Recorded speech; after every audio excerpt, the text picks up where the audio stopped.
thinking about trying to talk him out of it, and I didn't, and he kept going. Mom. Come on. I mean, Miami's looking really, really good.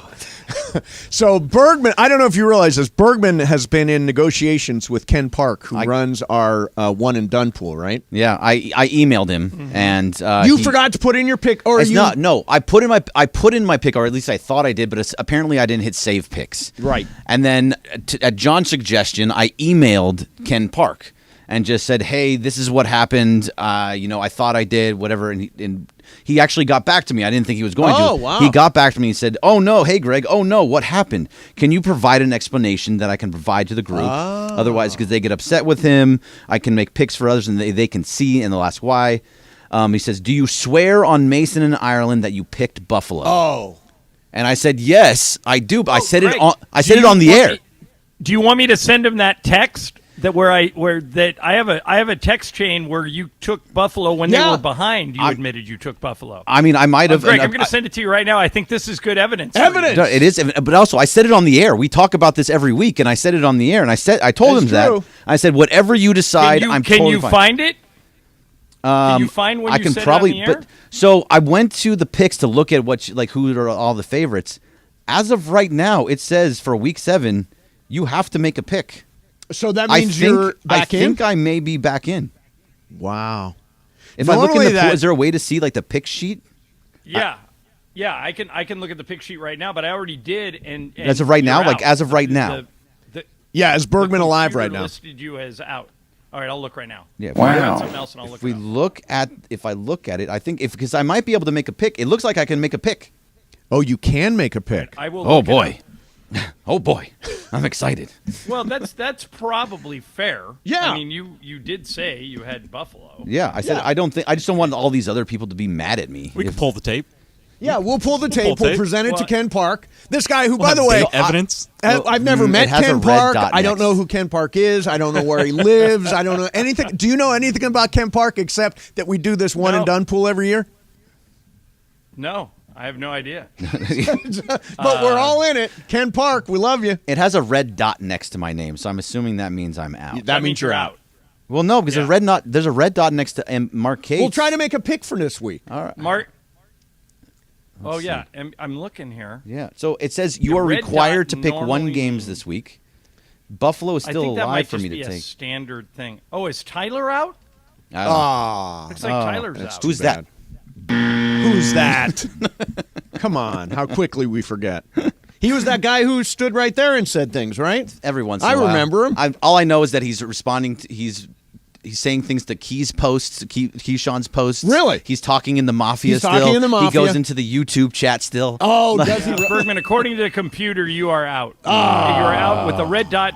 Red dot means didn't pick. Yeah. Well, I haven't picked yet. In I have to. week- I have to in pick week right now. 6. Ooh, what if I try? No, but and look, just it says pick? it'll says- tell you how many picks you made. It says you're 0 for 5, and all the rest of us are 6 for 6. How many people are You went left, in the Ireland? midweek. I don't know who to 32. 32. Okay, but John, you still wanted 32 out of 130. me. John, you still wanted me to pick because to see how we could go. I don't know who to take. Yeah, you do, but you don't have to. You just have to say it on the air. Yeah, I'll Oh, say you it on mean the air. like So a pretend I'm, pick. I'm going between the Raiders, Yeah. and that sounds terrible because Chicago is awful. And And they have Jimmy some G random is now dude- not and gonna Jim- play. He's not playing, and Chicago has a backup dude that wasn't drafted and Correct. didn't go to a big college. Yeah, Justin Fields dislocated his thumb. Right. So it's either going to be that, which I don't think I can do, Seattle, but I don't like having a in-division rival. Yeah. I can't go Denver. Yeah. These are tough. It's a very tough week. By the way, next week, I think it gets even tougher because at that point, Ireland, you and I and everybody will have used all the sure things. Like, we're running out of Right. sure things. How do you feel about Cleveland over Indy? Yeah. That's what I was thinking about earlier when I saw that, but Indy, I don't know. it's Gardner Minshew is the starter. Right. Who are you going with, Brian? Buffalo. Buffalo. Yeah, I haven't taken them yet, so good they're pick. playing the Patriots That was this the week. best. You know what? I'm doing it. Yeah, Brian, me and you were Cleveland. together. I'm Nice. taking Buffalo. Yeah, I'm Lindsay, taking don't screw me with that. Taking Seattle. Going Cleveland. Mom, of course, taking the Eagles. God. I'm going to try Feels and hit so save. bad. She can't hear us because she's in Florida, but that's what I have a say. pick confirmation. You mean you did successfully get in? I just did it, and I made a pick, and it says pick 7. All right, saved he's successfully. in. He's in, I Ireland. don't know if that's it. Ken Park, lenient this year with Greg Bergman. Ooh, Whoever you are, Ken Park. And I have a green dot next to my name now. very nice. Yeah. All right, coming up next for you, John. back in? Have you been following this just breaking NCAA thing with Jim Harbaugh and the cheating thing? I did some research I on heard it. about it. I don't know a lot of the details. I'll explain some of it coming up next. It's really interesting. Mason and Ireland, 710 ESPN.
in years past. But the thing is, this Utah offense isn't very explosive. So it's really going to come down to one thing. Can Utah run the ball with consistency in this game? If they can keep Caleb Williams and the USC offense on the sideline. They can eat up the clock. They can turn this into a lower-scoring game, which would be very favorable if you have 7 points in your pocket. But if they fall behind big in this matchup, they're going to have to abandon the run, and that would put them in a tight spot. I lean to USC here, but I haven't done much with it just yet. All right, the Pittsburgh Steelers are at SoFi Stadium, take on the Rams. Rams are 3-3 now, right in the middle of the playoff chase. Steelers come to down Kenny Pickett, all those guys. What's the right side of that game? This one I like. It's the Rams -3, and I'll tell you, it's going to move to 3.5, and that's a very significant move because, again, we're talking about a key number, the most key number in the NFL, which is 3. So you're going to want to get that 3 and not lay the hook with the 3.5. I think the Rams might be the most underrated and underappreciated team in the NFL right now. They're 3-3, but 2 of those losses are to San Francisco and Philadelphia, and they were competitive in those games. The bottom line is that they've got a top 12 scoring offense and a top 12 scoring defense, and they've been very well coached this year under Sean McVay. I think there was this mindset coming into the year that they would be terrible. I didn't think they were going to be very good, and they've continued to show at every turn that they're a competent football team. They might not be great. They're probably not going to contend for a Super Bowl, but they're good. Here comes Pittsburgh off the bye. Pittsburgh is not good. Pittsburgh's going to try to trick you with that, 3-2 record that they boast right now, but they got gifts from Cleveland and Baltimore. They should have lost those games, and if they did, which they should have done, they'd be 1-4. And if they were 1-4, gentlemen, they would not be catching 3 points. They would be catching more. -31 in point differential are the Steelers. That's tied for, I believe, 3rd worst in the AFC. I got no problems laying it here with the Rams. Joe, the most interesting game, or probably the best scheduled game this weekend, is the Sunday night game, Dolphins at Eagles. I want you to comment on the spread. Eagles by 2.5 right now. What's the right side? And also, talk to me about that over-under. 51.5. The Dolphins scored tons of points, but the Eagles have a really good defense. What do you think of those two numbers? Eagles by 2.5, 51.5 over-under. All right, the total I really like, I'll get to that in a second. I haven't played the side yet. If I was going to play it, I would lean to the Eagles here. They were -3 on the look-ahead line when that point spread came out last week. Eagles go out and lose to the Jets. Dolphins hammer their opponent in Carolina. And now we saw you a line anywhere from 2 to 2.5. Again, we're inside the key number of 3 here. I see value in Philadelphia. They're off a loss. Sunday Night Football at home, raucous crowd at Lincoln Financial Field. And we've seen Miami this season go into some pretty difficult road spots in New England and Buffalo, and that offense hasn't been as explosive as we're used to seeing. 24 points at New England, 20 points at Buffalo. That's the key, and that's why for the total, I would play the under. I think as a Sunday night game, you're going to have the public all over the over in this game. They're going to be betting this like crazy because it's 2 high-flying offenses. But keep in mind, gentlemen, 52 was where the number was, and it's dropping, and that is not public money. Those are the professionals that are playing the under. Reason for that, number one, Miami's offense a little overvalued coming into this game. Sure, you beat up on Carolina and some of these other doormat teams in the NFL, but when you did play tough road defenses, New England and Buffalo, you didn't hang more than 24. Philadelphia's going to get some stops here. I'm not saying they shut them down, but they're going to get some stops. Meanwhile, Philly threw the ball 45 times last week in that loss to the Jets.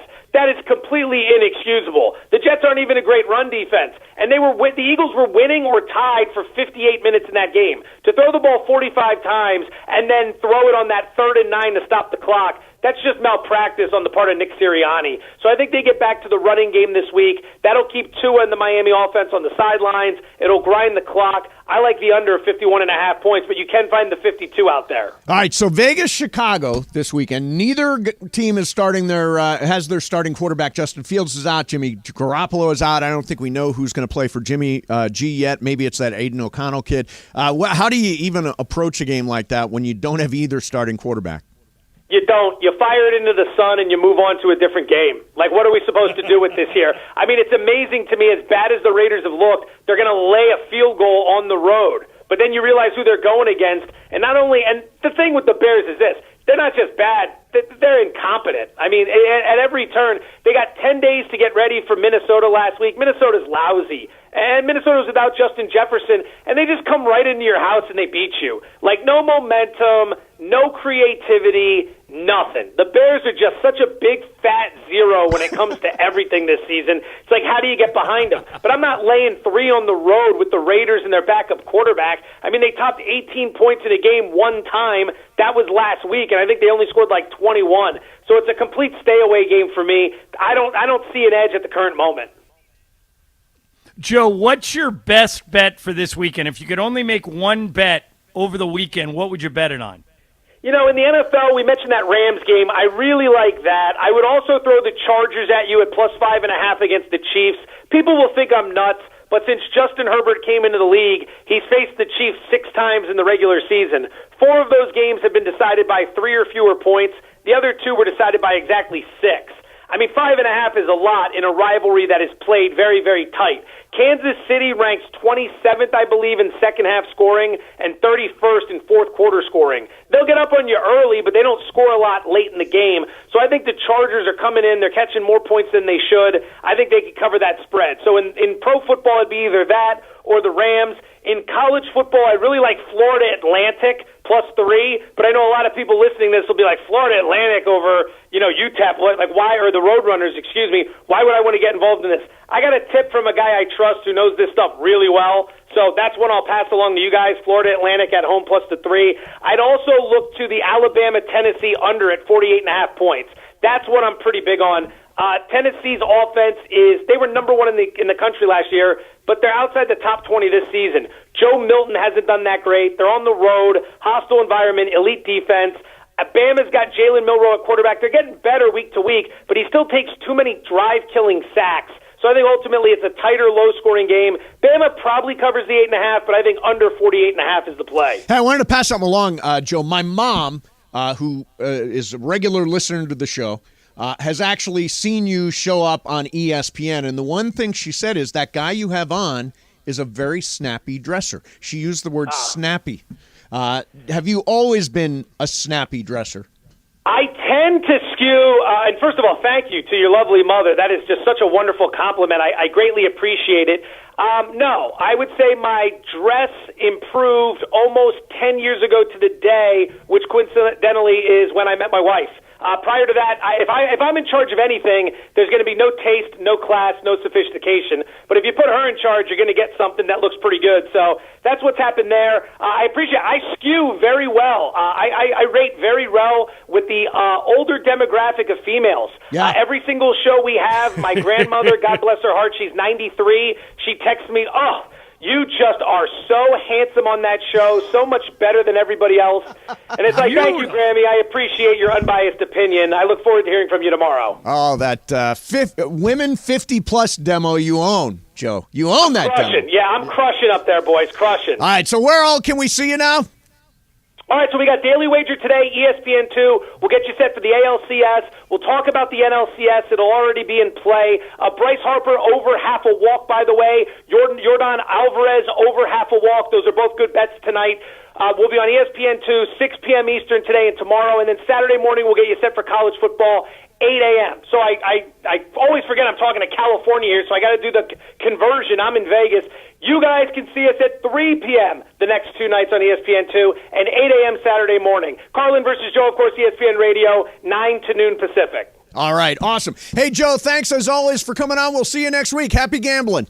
Gentlemen, it's always a pleasure. Thank you so much. Best of luck to everybody out there. All right, there you go. There's Joe Fortenbaugh, a very snappy dresser. Snappy.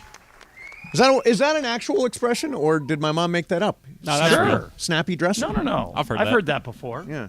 As Jewish mothers would say, "Oh, you look so tall. Look at you. That's amazing."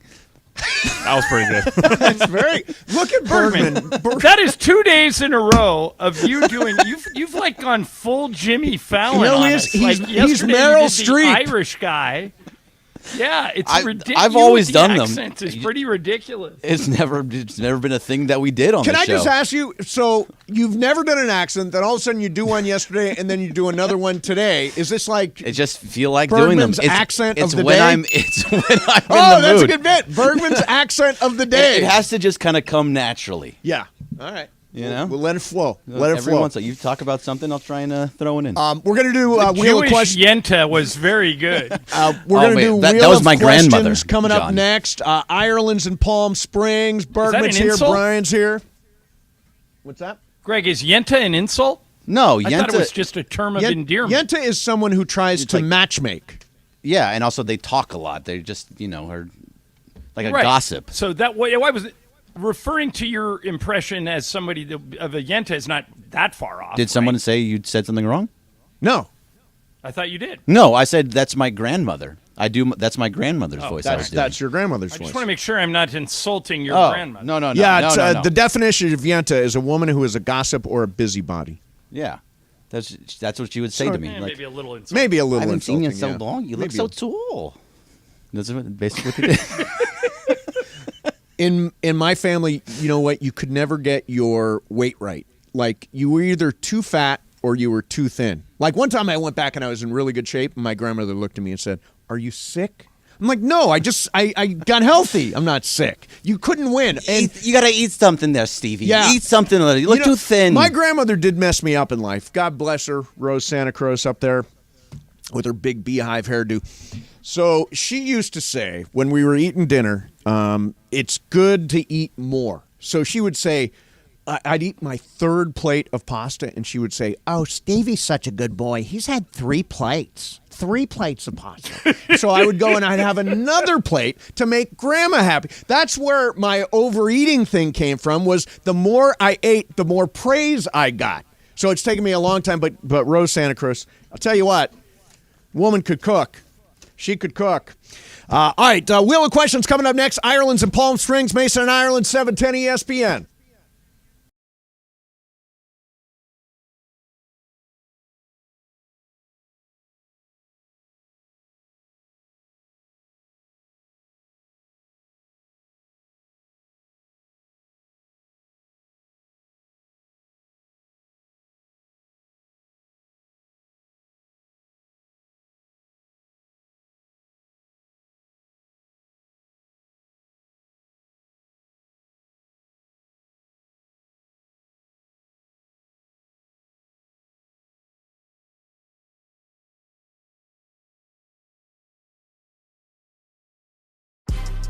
Big news, Laker fans. John Ireland here. You can now stream every Lakers game on the ESPN LA app. Don't miss a second of the action with Michael Thompson and I on the call. Plus, all your live and local Lakers talk every day in the palm of your hand. You're one tap away from everything Lakers. You could even win Lakers tickets. Download the ESPN LA app. And bam! Download the ESPN LA app at the App Store and Google Play.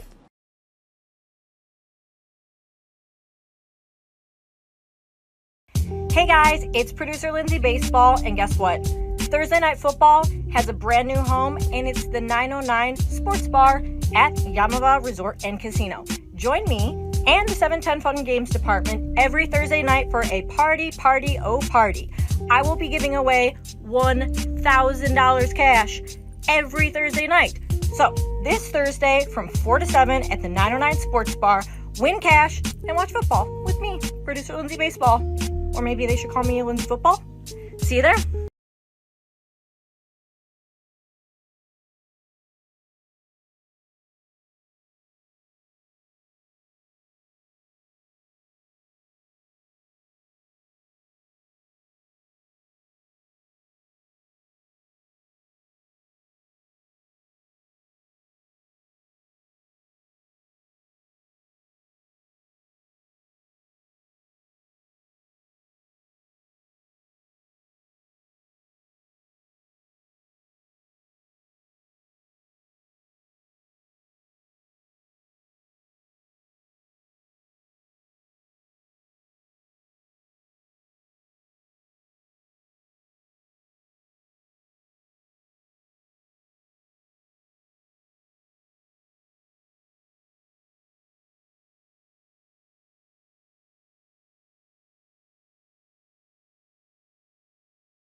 Producer Brian Cohen, are you ready with that wheel? Hit it, Jack. It is fun what I just said, Bergen. I've never done it. I want to try it. Oh, look what popped up, Ireland. Huh. You are a professional athlete. You can be great in any sport, and you pick your position on the field or the court. What do you choose? I want to be Tiger Woods. I want to be the world's greatest golfer. Number one, I can maximize my earnings. Number two, I can start when I'm 18 and play till I'm 60. Yeah, that's true. You can't do that in any other sport. Yeah. That's what I want. I want to be the next Tiger. That's a good call. I'm not going to. What about you, Bergman? I want to be an NBA point guard. Yeah? Yeah, because I can make a lot of money in a short amount of time and then never work again. So you just want the bag. Yeah, I'm going to get the bag for 15 years probably. Yeah, right. Play at a high level. Sure. Do all that stuff, and then I can just go sit on talk shows every once in a while. Yeah. It'd be great. Brian? I think I'd go with the Mariano Rivera, Trevor Hoffman style of a closer in the MLB. Oh, good answer. Don't need to pitch, have a chance every day, answer. but be the guy to come in. Yeah, I would also choose. I've always been fascinated by closers since I'm a little kid, and I think it is like the coolest job because the game goes on, and then all of a sudden it becomes all about you. It's a little bit like it's like a field goal kicker, except you have much more control over the game. And I love the drama that goes along with being a closer. So I would want to be a closer. My play-in song. Let's see, what was Mariano's? It was Enter Sandman, I think, right? Yeah, that was a good one. Trevor Hoffman, Hell's Bells, Kenley Jansen, California Love. Yeah, I forget. Diaz on the Mets had the trumpets. Oh, the last trumpets! year. Yeah, Timmy trumpets. He did. Yeah, that was pretty big thing. Very good, very good. All right, so there's your wheel of questions. Well, you know what for the today. easiest job in professional sports is? No. Do you Long guys snapper. know? Long snapper. Think about it. No. Easiest? Pinch hitter. Yeah, pinch hitter, because you make the major league minimum, which is like $1 million. Yeah. And nobody really expects you to get a hit. If you every once in a while deliver a hit, like the Dodgers used to have this guy, Manny Mota. Yeah, right. All he was like the world's greatest pinch hitter.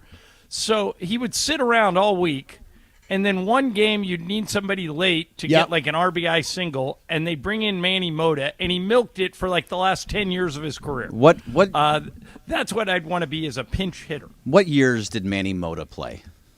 What years did If I had to guess, his last year was probably early 80s. He wasn't the guy that played in multiple decades, was I? There was a guy that for the Dodgers had was Brett Butler. Brett Butler did the exact same thing. Was very much Mark Sweeney did things like that. But that's not the way baseball works anymore. Your pinch hitters that's just strictly a pinch hitter. That's not a thing anymore. You play for the most part 4 or 5 times a week still. So it's a little bit different. I think they don't really have pinch hitters in the traditional sense anymore. They're utility guys, and they're Kike Hernandez that you can plug in anywhere. By the way, Manny Mota finished, go ahead, John. Came into Major League Baseball in 1962, and he went out in 1982. Wow, 20 years. Yeah, imagine. See, back then, that was the exact right answer. It's just not like that anymore. No. But for the most part, like long snapper, you go in for a couple of plays, nobody hits you, you're not allowed to really hit the long snapper. True. And then you're done. You do nothing. Snap the ball. So that's a gimme game, but you don't make dough and you don't get, you could pick any position in the world, you pick just one because it's easy. Well, that's what this is. I like your point guard idea. Yeah, point guard. You're a big star. Yeah. All right, so Ireland, have you followed any of this University of Michigan investigation thing with the advanced scouting? Loosely, but I don't know the details. Okay. So I did not know this, but apparently it is an NCAA rule that off-campus, in-person scouting of future opponents in the same season is prohibited. So in other words, Lincoln Riley, you can't have like an advanced staff go out, watch a game, study, the last Utah game. It's just against the rules, which I never knew. Apparently, what reportedly, according to Yahoo Sports, what Michigan is doing is they're sending people to games of future opponents and then videotaping, videotaping, I guess would be the term, the signs and the calls and the plays on offense and defense. So, in your mind, is that a clear case of cheating? No. It's not. If as a fan I could go to the game and film that on my phone, I don't think it's realistic for them to say you can't send scouts to do that for a specific purpose. So, let's say Michigan doesn't do that. Yes. Like, let's say they don't send a scout to play their next – let's say it's 2 weeks before they play Ohio State. Yes. But if I'm a Michigan fan, I can buy a ticket to the Ohio State-Purdue game, sit in the stands with my phone, and just shoot the coaches on the Ohio State sidelines running in signals and send that to Jim Harbaugh, and that's not cheating? No, this is a stupid rule. They should get rid of it. So, in other words, every school in the country has got to create an advanced staff, people that go to games for future opponents. By the way, Harbaugh is also sending people apparently to places like Georgia and Alabama and teams that they might see in the college football playoff. You think basically every school, if you're not cheating, you're not trying, every school has got to develop a plan whereby they go to future opponents' games, take two phones, the play and the signs, and this is just your responsibility as a team to do it like Jim Harbaugh's doing. Well, let me put it this way. Every NBA team has an advanced scout. It's Right. been going on for 40 years. Sure. That person's job. Tonight, there will be multiple scouts at this game that will be writing down the plays that the Lakers run Right. and the plays that the Suns run so their teams will be prepared when they play them. I think it's part of the process. I think this is over-managing on the part of the NCAA, who are a bunch of incompetent boobs and always have been. Does it surprise you that only it's a one dumb rule. that only one school is doing this? I think only one school got caught. So you think everybody's They're not doing the only it? ones doing it. I think a lot of them are.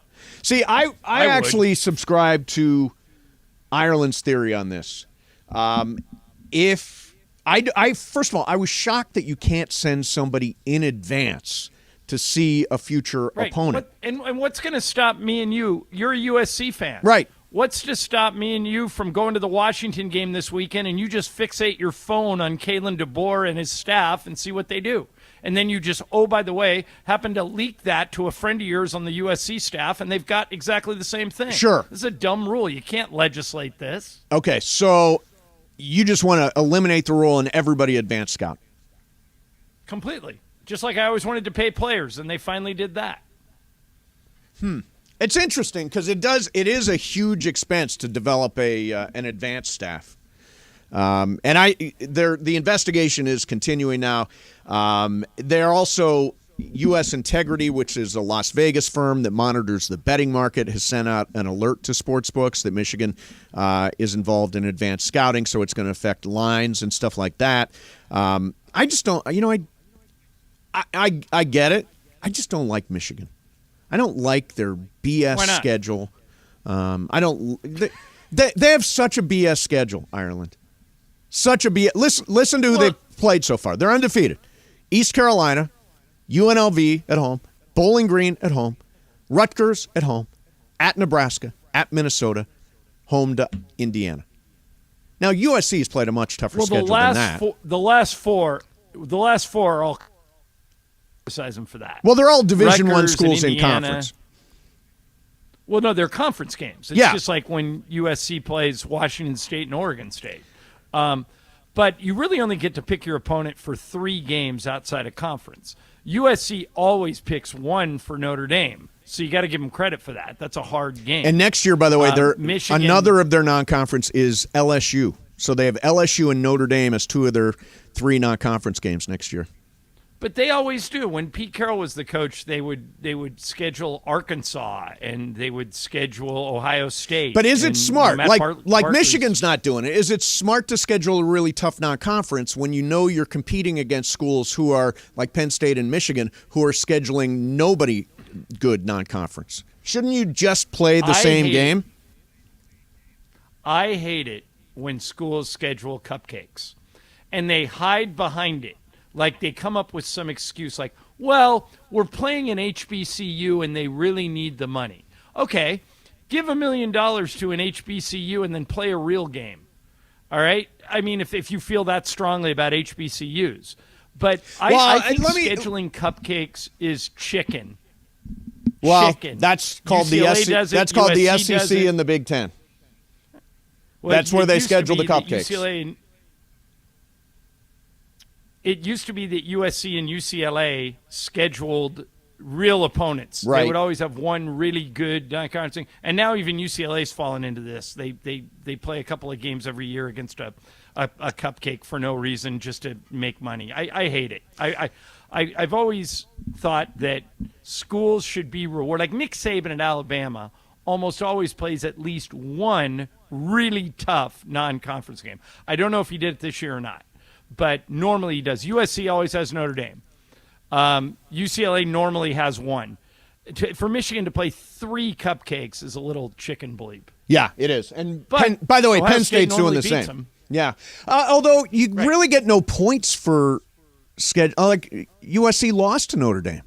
It's like why not play San Jose State, or why not play Utah State, or why not play somebody like that if you know you're preserving an undefeated record, because that's what you need to get to the playoff. You're incentivized to play an easier schedule. USC got penalized because they played Notre Dame, a pretty good opponent, and out on the road.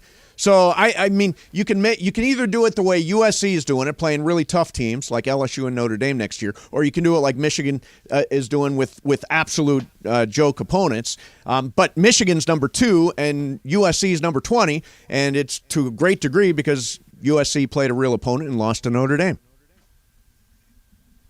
Right, but I have more respect for USC than I do for Michigan. And I hope the committee recognizes some of that stuff. Yeah. Because, I mean, it's just as easy to play a real team as it is to play a cupcake. Yeah, it's true. It's true. All right, so Ireland, connection's a little bit shaky, so we're gonna let you go and get ready for the game, and we've got Lakers basketball coming up. Is that all right with you? Yeah, sure, whatever. I mean, I can't hear what it sounds like, so it's up to you guys. Yeah, it's very, very tricky and problematic. So, yeah, I think the new rule is going to be if we can't plug into the wall, I'm out. We'll do that moving forward. Okay, cool. All right, Ireland, thank you very much. Have a great time at the game. And it is time for 2 o'clock call of the day. 877-710-ESPN. 877-710-ESPN. Covered a ton of ground already this hour. USC, I've got some USC stuff I want to talk about. You want to hit up the Trojans, the Rams. You heard Joe Fortenbaugh say a very underrated team in the NFL right now, given the 2 of their losses were to San Francisco and to Philadelphia. 2 really good teams. So 877-710-ESPN, 877-710-ESPN. Mason. It's the Mason Show the rest of the day. Bergman, come here in your studio, grab a microphone. We're going to do some radio. Mason in Ireland, 710 ESPN. Hey guys, all right, before I get out of here, Lindsay Baseball, and guess what? Thursday Night Football has a brand new home, and it's the 909 Sports Bar at Yamava Resort and Casino. Join me and the 710 Fun Games Department every Thursday night for a party. I will be giving away $1,000 cash every Thursday night. So this Thursday from 4 to 7 at the 909 Sports Bar, win cash and watch football with me, producer Lindsay Baseball. Or maybe they should call me Lindsay Football. See you there.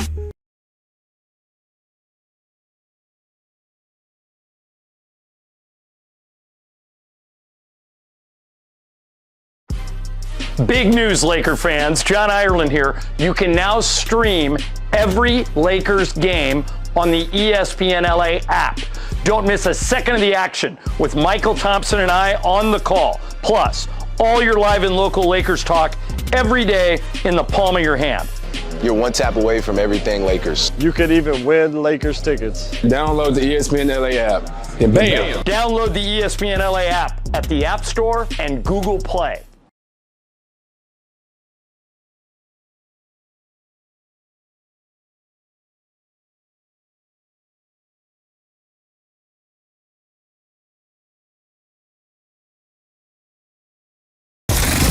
It all comes down to Decision Day.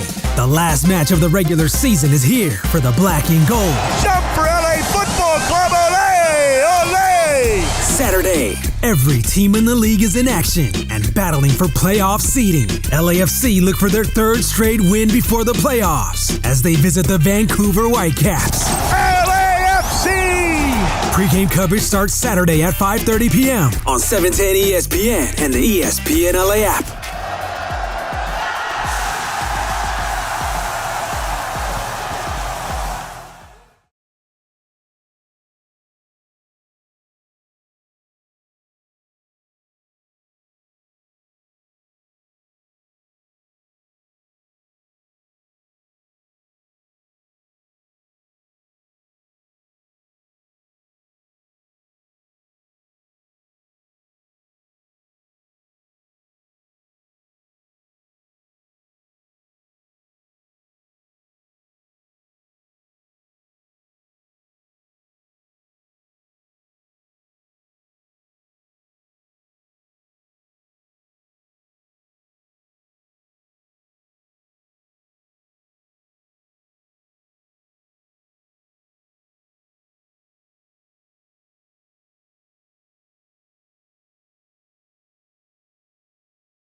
The daytime, 877-710-ESPN, 877-710-ESPN.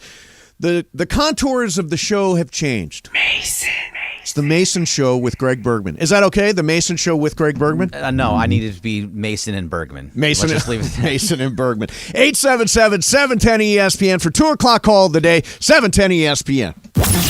It's Evan Cohen. It's all for real. The new fall season of 710 gets underway. Unsportsmanlike with Evan, Candy, and Michelle. Now, mornings 6 to 10 a.m. on LA's mega sports station, 710 ESPN. KSPN Los Angeles, a Good Karma Brands radio station.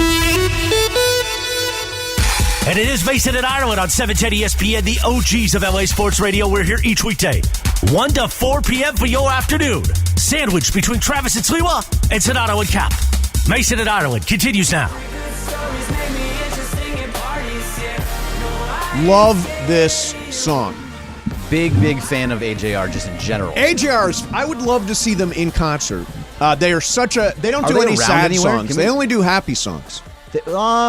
Yeah, most of them are like they're kind of going that route of like Imagine Dragons, where they're like anthem-y They're songs. very anthem-y, yeah, very going anthem-y. that way. I love that. Was that 100 Bad Days? Yeah, 100 Bad Days make 100 great stories. It's a message for life. If you're having a really crappy day, something awful happens to you, in 10 years you'll laugh about it. Yeah, and it makes you interesting at parties. Like you can go tell these stories, and people just sit around staring at you. Right. So I follow up on this is a little sidebar. So, and we'll get to your call here in a minute. Area calls 877-710-ESPN. So I mentioned December 1st. last hour that my grandmother used to praise me when I ate more and more food. Eat more food, Stevie. Eat more food.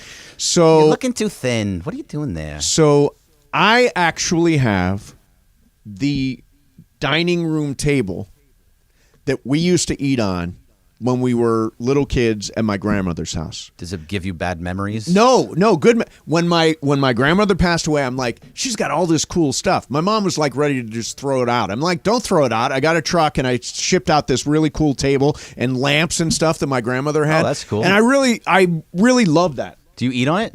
Yeah, we eat on it every night. So I'm So eating. you didn't eat on it when you were in bed, but now that you have to be out of the bed, you're eating on the Eating table. at the table, exactly. By the way, AJR is at the Kia Forum on December 1st. Oh, I'm so there. December 1st.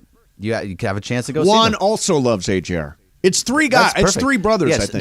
they're all brothers, and A, J, and R are their first names. Okay, yeah. I don't know what they are, They've but I got know it's so many AJ. good songs. You may not know them by name, but they have so many good songs. All right, 2 o'clock call of the daytime. We're going to go to Jesse in Studio City. Jesse, what's up, man? How you doing?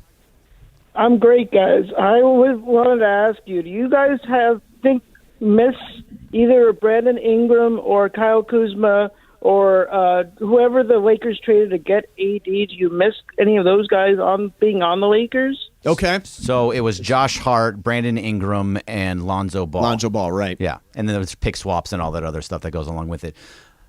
Are you? I mean, Lonzo, no. The trade that, well, Lonzo, obviously, we don't even know If he's ever going to play again. Ingram's great. He's great. Josh Hart Been is an all-star.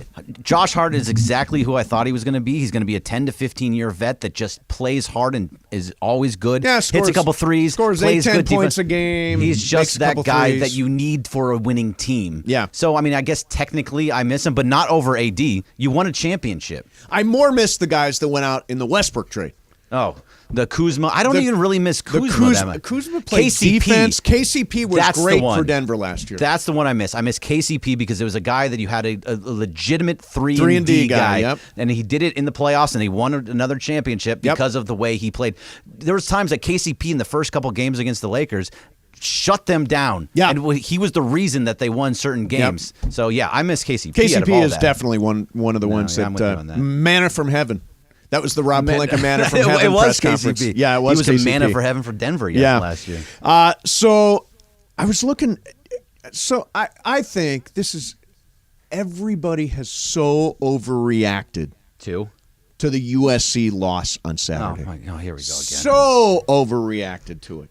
Look, it is so far over. The season's over. Just flush it down the toilet. It's It done. is. It's not. It's over. Look, I was with you very much that one loss team in the Pac-12, especially this year, could get into the playoff. Will get into the one loss team out of the Pac-12 will get to the playoff. I don't know anymore, and Oh, especially come on. especially with the way they lost, with the way they played against Arizona the week before. Arizona went out and steamrolled somebody this last week. No, yeah, I know, but they're still not very good. So the fact is that the way they played against Arizona, where they should have lost, and the way that they played against Arizona State, who is not good, and they gave up a ton of points to them. Right. All of that is going to go against their resume when it gets down to that time, and I don't. If think you have this one will loss, work. you're in the playoff.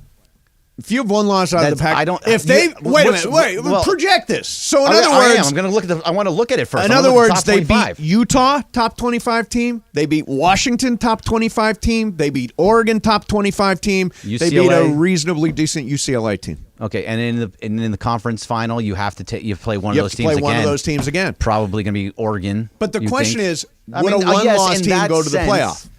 Okay, most likely no, but in that sense, with beating all of those teams, Utah, Washington, Oregon, UCLA, I'm changing my mind because you have to beat one of them twice. Yeah, you can get into the playoff. Okay, there you go. I'm glad I changed your mind. Although it's just not going to happen because the Grinch is your I defensive just don't. coordinator. I don't know.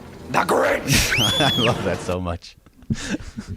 He is a bad coordinator. Can you not? Why can you not admit it? Why is this so hard for you to just say he's not good at Wait a his minute, job? I'm not defending Alex Grinch. You are. They're No. not that bad. They're sneaky good. Their defense is better than it was last year. That's all I've ever said. Their defense is better than it was last year, and it is. That's like saying that you went from the worst team in the league to Didn't the second. say to it worst- was good went to- enough. went to Didn't the- say. But went- last year they barely just went up. outscored everybody, and I think that's probably what they'll need to do again. And they're not doing that this They year. will go toe to toe with Michael Penix in a couple of weeks, and Penix Caleb Williams is going to throw Caleb all Williams. over them. You don't think Caleb Williams is going to throw all over Washington? Of course he is. Last 2 weeks, Caleb Williams. Have you been impressed by Caleb Williams the last 2 weeks? Would I bet on Caleb Williams not having another 3-interception night? Yes. I don't think that'll happen I think again. I agree. I think he's that type of quarterback. He's an amazing quarterback. He's going to be great when he gets to the pros. But right now, he's not playing well, and it's because of the offensive line, and he has to deal with a bad defense, so he has to come in way more often. Here is some stuff from SEC spokesperson Paul Feinbaum. SEC, yes. He is an SEC spokesperson. He's a hunk. Yeah. We love so him, but he he's a says, hunk. I'm all for Caleb Williams, whatever, but we tried to make too much out of USC before the season. They're not the Lakers, okay? I think some of the media just turned Caleb Williams into his own entity, but that was a rough night for him and the program. And at some point, Lincoln Riley, ? I mean, I know the defense played better than the score, but the perception is still going to be the same. My answer is, who cares about the perception? What difference does the perception make? You win the game. I don't care what the perception is. So the perception matters, and especially from a guy like Feinbaum, that people actually listen to when it comes to college SEC. football. Well, yeah, mostly. But the fact is, when it comes to the number 1 overall pick next year, after these last couple of weeks from Caleb Williams, I would not be surprised if we start seeing Penix go to number 1 and Caleb going down. Okay, that's good. I've got something on that. You walked me right into something good. that I wanted to get to next. At 2:30. Oh, right, Matthew Berry. Thanks. See? It's a good thing I'm right here with It you. is. So right now, if you've got a fantasy football dilemma of any kind, normally it's like, should I play this guy? Should I play that guy? We try to keep it really simple for Matthew. So you can get to him two ways. He'll join us coming up next, either on the phones, 877-710-ESPN, 877-710-ESPN, to talk to the talented Mr. Roto, or you can tweet Inside the Mafia. If you're not in the Mafia, go to the Communities tab, clip on that, search for Mason and Ireland Mafia. You can jump in, and we'll take some of your questions there as well on Twitter at Venice Mace. All right, Matthew Berry's next. Mason and Ireland, 710 ESPN.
And every Thursday, we are lucky to get the world's foremost authority on fantasy football on the show. It is the talented Mr. Roto, our friend Matthew Berry. Matthew, how are you, man?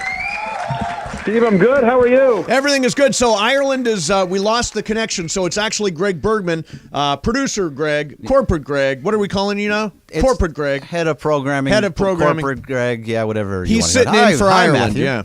You got to deal with me. Hey, I'm how sorry. are you guys? Everything's great, man. Yeah. So there are all kinds of weird situations now. Justin Fields is gone with a dislocated thumb. He had some really good games for me. I now have nowhere else to go except for Baker Mayfield. Am I screwed? I don't think you're screwed. I mean, listen, it's not a great matchup. They're home to Atlanta. Atlanta's actually a top 10 pass defense. Having said that, they're Baker coming off the bad game. I think he'll be better this week as well. He's got Mike Evans and Chris Godwin. Listen, it's not ideal, you know that, but at least he's a starting quarterback in the NFL. Yeah, that's true. He's a starting quarterback. I mean, no, the truth is, here's the thing. It's going to be an ugly week. There's very few. We have 6 teams on a bye. You've got Justin Fields hurt. Trevor Lawrence is questionable for today. Anthony Richardson's out for the year. Jimmy G's out. Yep. Jimmy Garoppolo isn't looking great. It's just on and on and on and on and on. And so it's just sort of Deshaun Watson's questionable. It's ugly out there, man. So listen, it's not. I'm not going to sit here and lie to you. It's not ideal, but in a league like yours where everyone has to roster 3 quarterbacks, so it's fairly thin out there.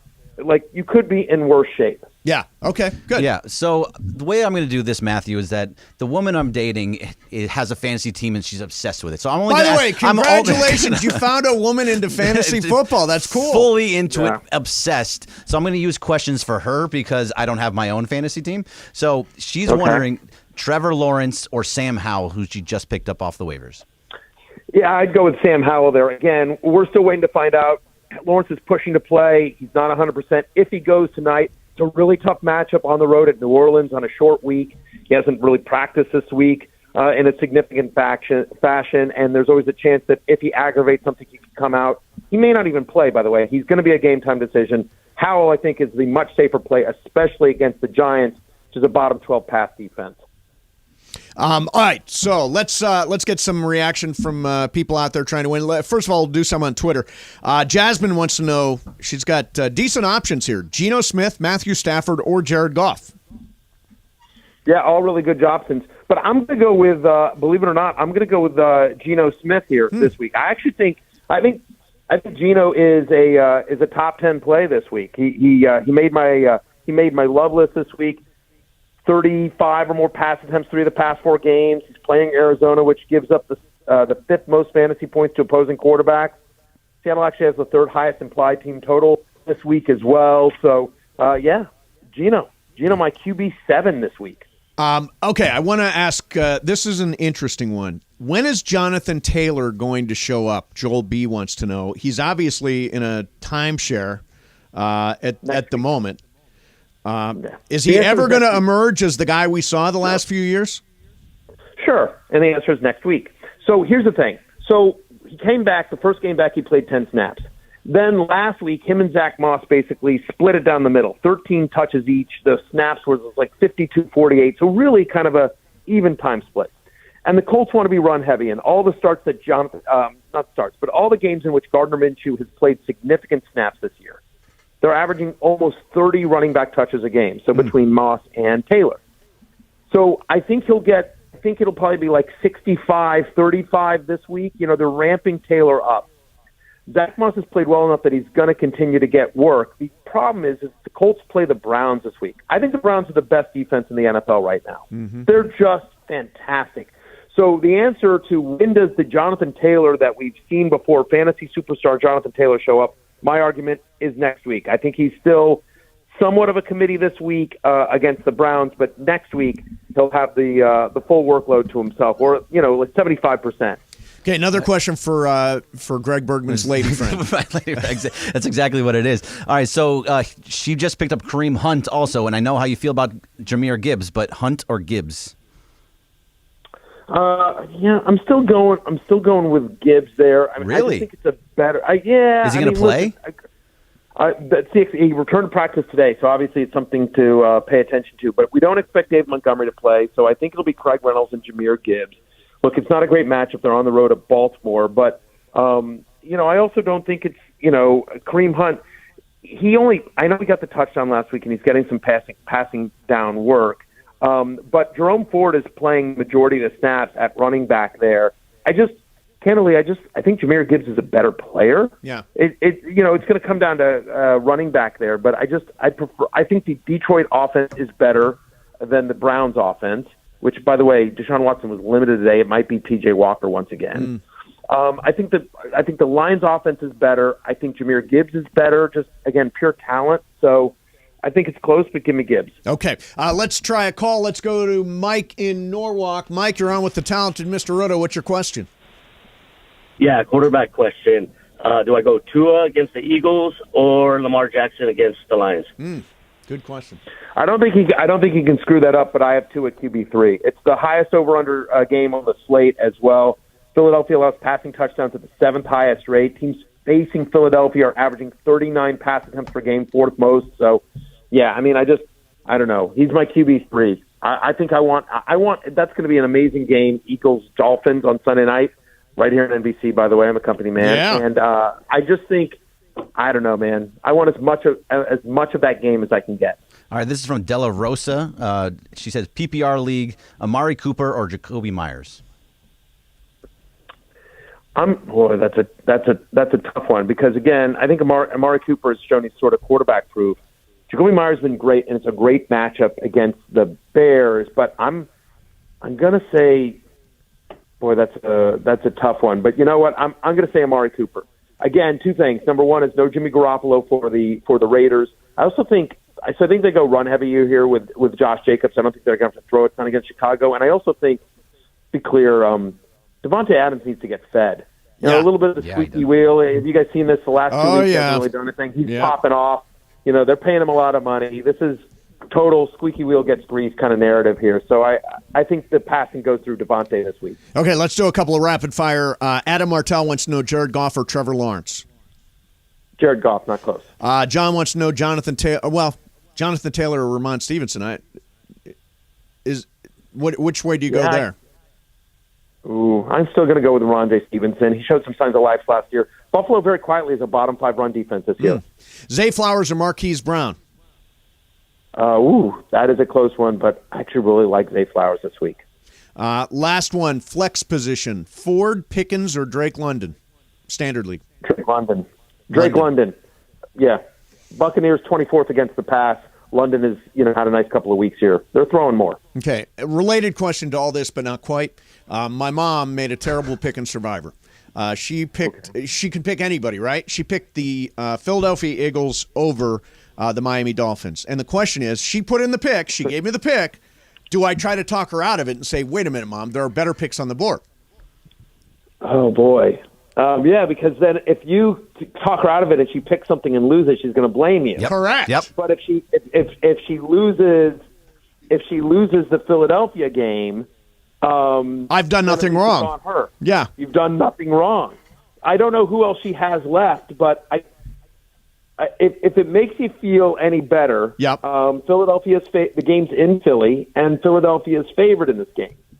And I don't think they'll have another stinker in a row. I mean, I feel like they were sort of teetering on disaster, and then if they had beaten the Jets, I'd be like, oh, boy, you know that day's coming. But because they were so bad last week and they lost the Jets, I think they'll pull it together against Miami. I haven't decided who I'm going to pick to win that, though.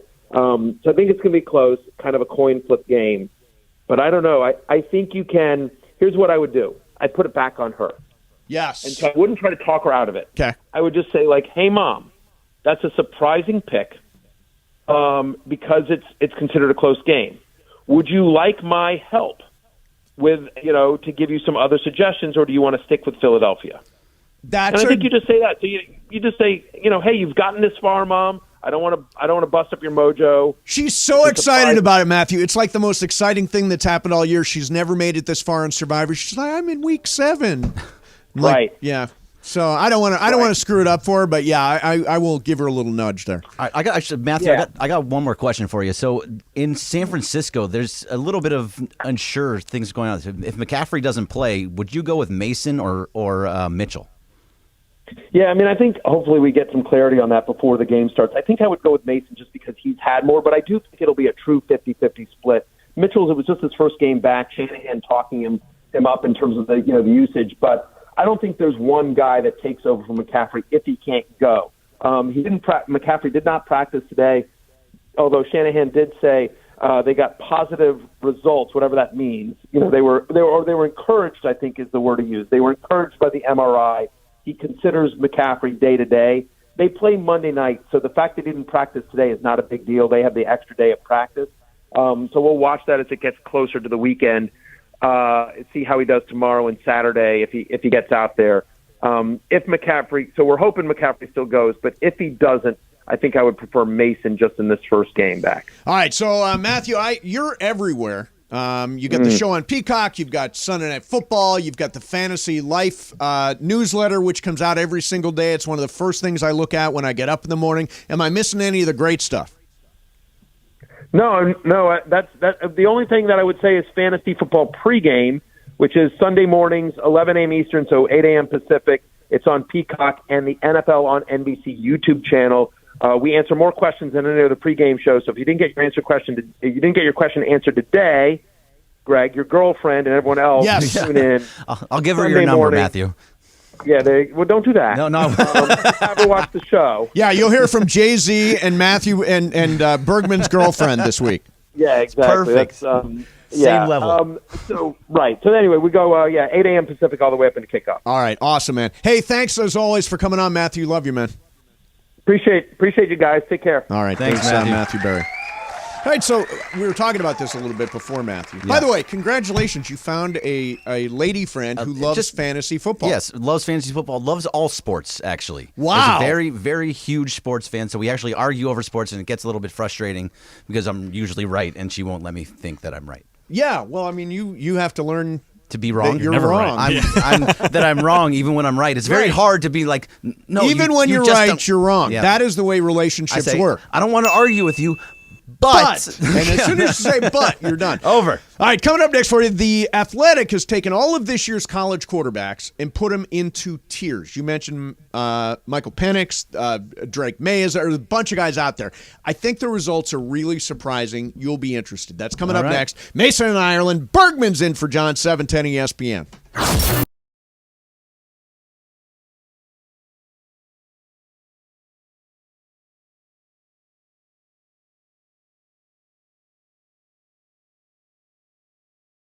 Hey guys, it's producer Lindsay Baseball, and guess what? Thursday Night Football has a brand new home, and it's the 909 Sports Bar at Yamava Resort and Casino. Join me and the 710 Fun Games Department every Thursday night for a party. I will be giving away $1,000 cash every Thursday night. So this Thursday from 4 to 7 at the 909 Sports Bar, win cash and watch football with me, producer Lindsay Baseball. Or maybe they should call me Lindsay Football. See you there.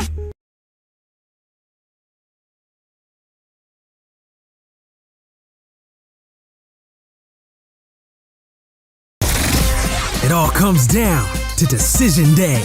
The last match of the regular season is here for the black and gold. Jump for LA Football Club, Olay! Olay! Saturday, every team in the league is in action and battling for playoff seeding. LAFC look for their third straight win before the playoffs as they visit the Vancouver Whitecaps. LAFC!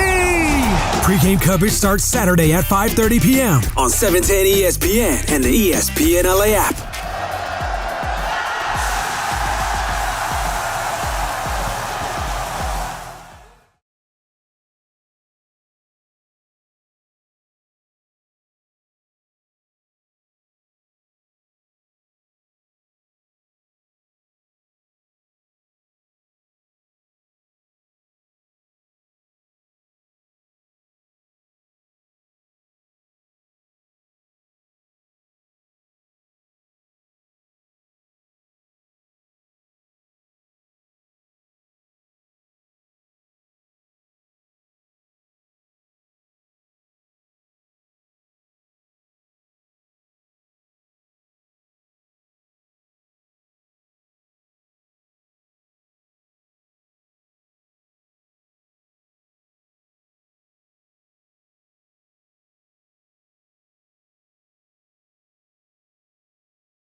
The most downloaded sports radio show in Los Angeles. The podcast, that is. Based in Ireland, the number one most downloaded sports podcast in Los Angeles. The number one most downloaded sports podcast in Los Angeles, and we thank all of our podcast listeners for that. If you ever miss a moment, get your fill anytime.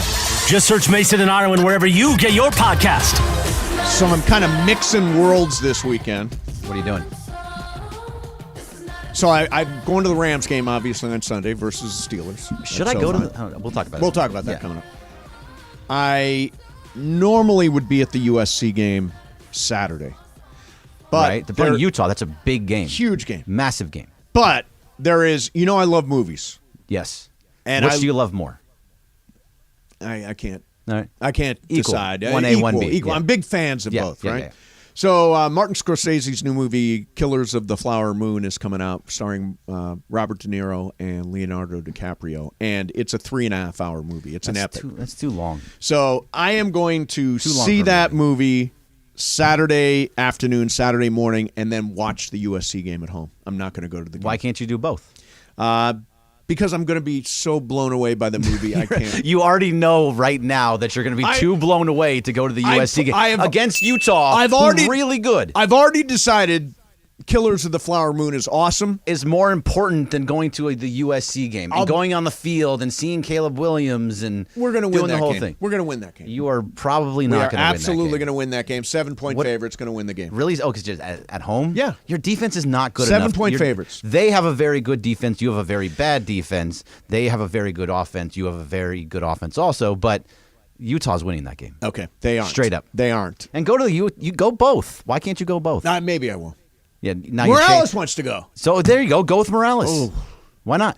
I'll go. I'd take Morales to the game. Yeah, take him to the game. Yeah. Hang out. I don't know anything about Killers of the Flower Moon. Normally I go with Alex from Channel 11, but I think he's in China doing something. Oh, yeah. Weird. What is Killers of the Flower Moon about? Okay, it's about I like the cast. I try to not know a lot, but it clearly is about somewhere where there is oil.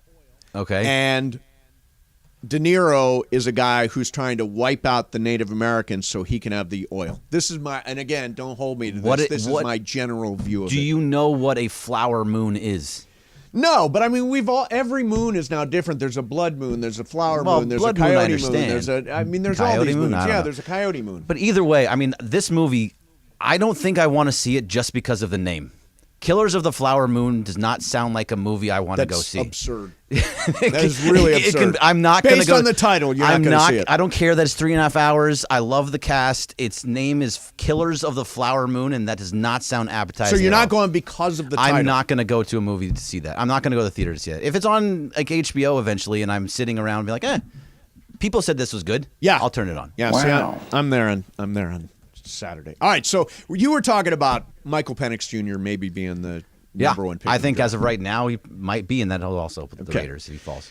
So Nick Baumgardner, who is a writer for The Athletic, does the NFL draft for them, has taken all the college football quarterbacks and put them on tiers. And let me see how many tiers he's got. 1, 2, 3, 4. You have to have at least 3 tiers in these things. 3, 4. He's got 5 tiers. 5 tiers. That's a lot of tiers. Yeah. So number 1 tier. First tier. Caleb Williams. Yep. And Drake May. It's only those 2? Only those 2 and as the top tier. Michael Penix is not on that. No, let's examine further tiers. Bo Nix is not in the first tier. Here we go. Okay. Tier 2. Tier 2 is J.J. McCarthy from Michigan. Okay. And Quinn Ewers from Texas. Okay. Again, those 2 guys in Washington and Oregon are in tier 3 or further? Let's go to tier 3. Tier 3. Jaden Daniels from LSU and Shedeur Sanders from Colorado. Just those 2 in tier 3. In tier 3. So, okay. This is nuts, but keep going. Well, this is draft analysis. I mean, I'm not smart enough to know where guys are going to go in the draft. I know, but where is this guy from? Because it seems like outside of Caleb Williams, he was only thinking about teams on the East Coast. He's an NFL draft analyst for The Athletic. Okay. Okay. He's from Boston. Tier 4. Michael Pratt from Tulane. Riley Leonard from Duke. Michael Penix Jr. from Washington, and Bo Nix from Oregon. He's got them as tier tier 4 going on day 2 or early day 3. Day 2? Michael Penix Jr. is going to go on day 2. That's what he says. Yeah. When was this written? Last week. Last week? This guy's. I'll never read that guy. That's ridiculous. Well, you don't think he knows how to structure? This is what the guy does. His full-time job. He talks to scouts and he knows who's doing what. It's his opinion. That's fine, and that's fine what to do. But that's a ridiculous opinion. I wonder if Michael Penix Jr. is going to win the Heisman. He could, but there are lots of guys who'd win the Heisman that don't necessarily get drafted number 1. Sure, all of those guys that you mentioned above Michael Penix, there's a couple of them that are in the race for the Heisman. Shedeur Sanders was higher than Penix. He was in tier 3. Penix is going to be right there in the final 3. They're raw skills. Yeah, raw skills. I wonder what Kuiper's got. Have you watched Michael Penix? Oh, yeah. I watched him against Oregon. Yeah, he's incredible. Yeah, by the way, the NFL people generally think that Bo Nix is kind of just a guy. Yeah, I mean, I could see that. I mean, they did lose to Washington over the weekend, but didn't they? Yeah, they did. Yeah, they did. Yeah, but I mean, I've watched now Michael Penix Jr. I didn't watch him good amount last year. I've watched him a couple times this year, and every time I've watched him, I'm like, geez. Oh, these great. Passes are just on point every single time. He's really, really good. Yeah. I mean, I'm not going to lie. I haven't seen May from North Carolina, and I haven't really seen Quinn Ewers. I haven't seen a couple, and the guy J.J. McCarthy, I haven't really seen him, but I think Do you want to okay. hear what Mel Kiper Jr. projects as the first round? Yeah. Number 1 pick, Caleb Williams. Number 2 pick, Drake May from North Carolina. Number 3, Marvin Harrison from Ohio State. Makes sense. Shedeur Sanders, he's got going at number 5. Okay. Let's keep looking for quarterbacks. In round 2? Quarterback.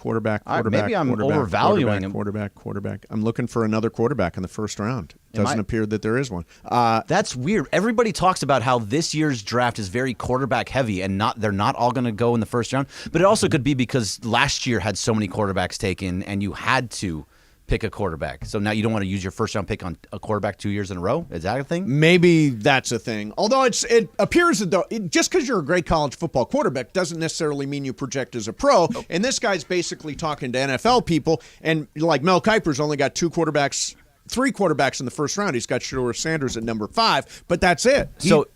Yeah, I agree with that. You have college football is different, but a lot of the times you can tell by the way that a guy gets out of trouble in the backfield, like Caleb Williams does, or how he can throw that deep ball and the size of him and everything and how he runs and how he fits into what the NFL's game is now. You have an NFL set for your offense is how a lot of things happen, and that's why Caleb Williams is number 1 is because he's playing with what is supposed to be an NFL style offense, and he is. Yes. He is.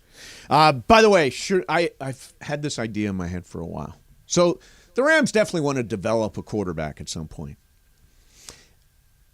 What would it sound like if Shedeur Sanders was drafted by the Rams? Would that not be like show business, box office, excitement, thrilling? Do you want that? Is that what you want from your quarterback? I mean, I don't think it would be exciting, and he would be very good. I don't think that's a problem. But do you want that circus that comes around with all that stuff with Sanders? Do you want that? Love the good story, man. Love the good story. So for the radio, it's amazing. But for your team, do you want that? I don't think it's a problem for the Raiders. But do you want that? in this case, I mean, Mel Kiper just raves about the guy. Decision making, pinpoint accuracy, movement from the quarterback in the backfield, all this stuff. I mean, and you get the whole Dion experience, which would be incredible in Los Angeles. It would be amazing. Hey, I got one thing here. So Christian Gonzalez said Penix is being penalized because he's been in college for 6 years. Well, it is true. He's been in college a long time. And so did Robert Wilkins. He said that he was going to be 24 years old and he's going to basically retire in 10 years. Is that a reason why he would drop? Is that a real thing? If you can get a decade out of a quarterback who's really good, you're pretty good. You're probably pretty good. But it is true that because of COVID, we've got all these guys. I think Sam Hartman at Notre Dame, J.J. McCarthy, I think, at Michigan. I think J.J. McCarthy is one of these guys. I think DTR's in year 10 Year at 10, UCLA. right. Yeah. I mean, it just happened. All right, coming up next, we're going to do some What's Up, Fool. In the meantime, let me ask you, if you're injured in a car accident, should you hire somebody, let's say the attorney who prepared your will and trust last year? No. You got to hire an expert in the field. So if you're injured in any kind of car accident, call my friend Jacob at 844-24-JACOB. Since the 90s, Jacob has handled all kinds of vehicle accidents, car and truck and motorcycle and rideshare and scooter and you name it. And Jacob will not settle for a low-ball offer from the insurance company. Plus, with Jacob, you never pay a penny out of pocket. So your car gets fixed and you see a medical specialist to help you get back on track as quick as possible. A lot of attorneys say they'll fight for you.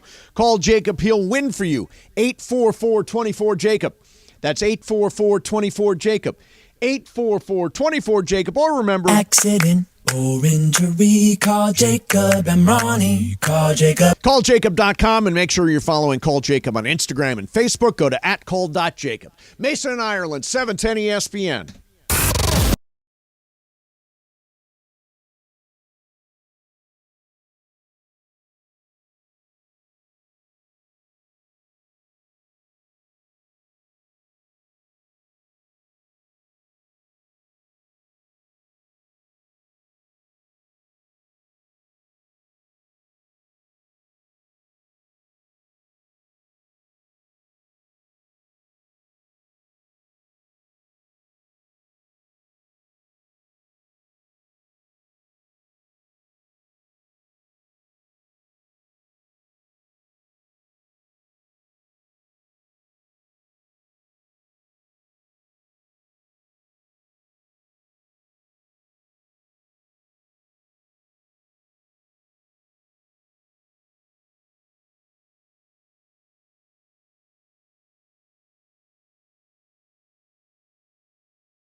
Our friends at Dos Hombres.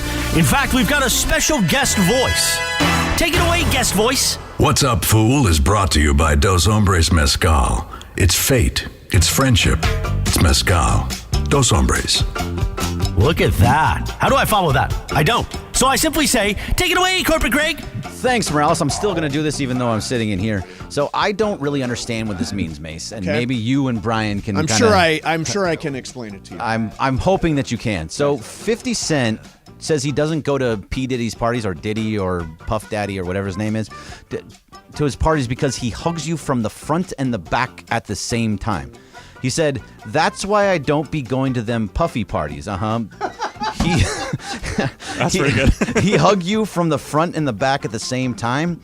F you talking about, look, if you into that, you into that. I'm fine with it. To each his own. I'm just saying this ain't my blanking kind of party. It's uncomfortable. I think I belong in the girls' bathroom when stuff like this is going down. Okay. I don't even understand, what's happening front and the back at the same time. Parties. At the puffy It seems impossible. Yeah, I don't know. it seems that you cannot hug somebody from the front and the back at the same time. Right. It's just not. Although, you know who does this, who does hug people from the front and the back at the same time? Morales. Okay. It's a bear hug? He gives you a hug and you just disappear into that. I think you should ask Cappy about that. Oh, Cappy would know. Cappy knows. If someone knows, Cappy knows. Oh, the puffy parties. The puffy parties, front and back. That's thing. it's a very strange sentence that I didn't understand.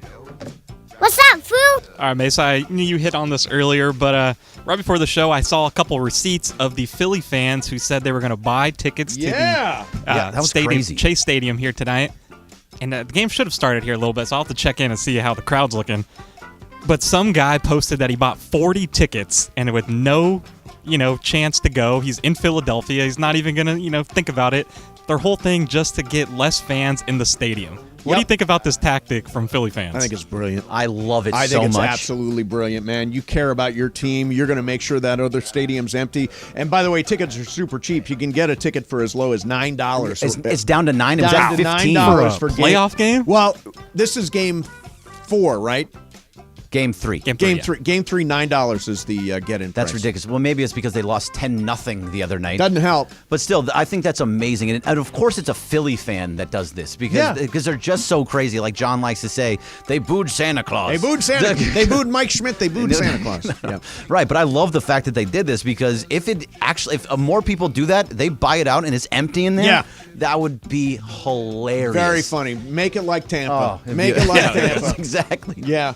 What's up, Foo? All right, guys, as we know, everybody and their mother has a podcast these days. Yes. So, by the way, my podcast, the Culture Pop Podcast, is available on Apple, Spotify, or on YouTube. Brian, do you have a podcast? I don't, but, I feel you should like... make one. Yeah, you did. You were doing one. Yeah, you did the Dodger Blue podcast. It was a live podcast. stream. It was a live stream. You're above totally totally different. It's a little harder. Okay, got it. Not available on Apple, Spotify, and Well, Tom Brady on his podcast that released on Monday said that the NFL is becoming more like flag football, and he understands why fans are getting upset watching games with so many penalties. He said, quote, there's many people that want it less and less physical. Football is just a physical sport. There's a physical element you can't take out of this. You throw a 15-yard flag or something like that, 20 years ago, it wouldn't have been a flag, and that affects the game in a huge way. Yes. So what do you guys think about Brady's take of there should be less flags, and he went on to say for unnecessary roughness and those kind of things. But isn't it also kind of get off my lawn, and weren't a lot of these QB penalties because of Brady? Because of Brady. That's exactly it. Yeah. That's exactly it. Yeah, the rules were sort of designed for guys like Brady so that there would be personal fouls on those particular plays. Yeah, I get it. He kind of wants to have it both ways. I think there are so many BS calls in NFL games. Too many. And you can see him coming a mile away. It's like, let him play. And a lot of the times it's like they hit you with your shoulder. It's not helmet to helmet, but the full body weight of you goes on top of him. Exactly. And then it's a 15-yard penalty, roughing the passer, the whole thing. But nobody in the NFL, I don't think, benefited more from those types of penalties than Tom Brady. So I think it's ridiculous that now he's critical. After his career's over, he's saying, you should get more physical. Yeah, because you know what he'd do? He'd like, hey, he would stand up. Where's the flag? I got hit. Exactly. Yeah, exactly. So, What's up, Foo? All right, guys, I saw this question posed today, and I thought it got me thinking. Would you post a picture on Twitter, Instagram, or Facebook nowadays with no caption at all, or is that almost taboo? Because when Instagram first started, I guess there was a whole thing of nobody posted any captions. It was just the picture. Right. But now thinking about it, and I was trying to think about it, it does seem a little weird to make just a post of a picture with no explanation at all. Now I want to go look at my I don't think photos. I've seen a post in a long time that doesn't have at least some kind of caption. Okay, yeah. So this is my last post, and it was from September 25th. Quick weekend trip to Yosemite. Beautiful and amazing time. First time there and couldn't have had a better time. Like, it's a little small, but I don't post captions on my stories. I just put the story. I don't do stories. Why? Those are probably the best way to go. Yeah, those are easy. Then they don't stick forever. They go away after 24 hours. You never have to think about it again. No one can go back and look at it. It's just gone 24 hours later. Yeah, but what's the point of that? Why not you just can make see a post? It, you click it and you see it, and then you're like, okay, that's cool. All right. I mean, it needs to be good enough. Like for a post, for me, it has to be a picture of something that I went to, like Yosemite, or a picture of me and Riley together that's doing on something. You put that in the stories and not on the post. No, I put it into the post because then that is now a post about me and my life. Okay, got it. What I post when my stories are like things from the station.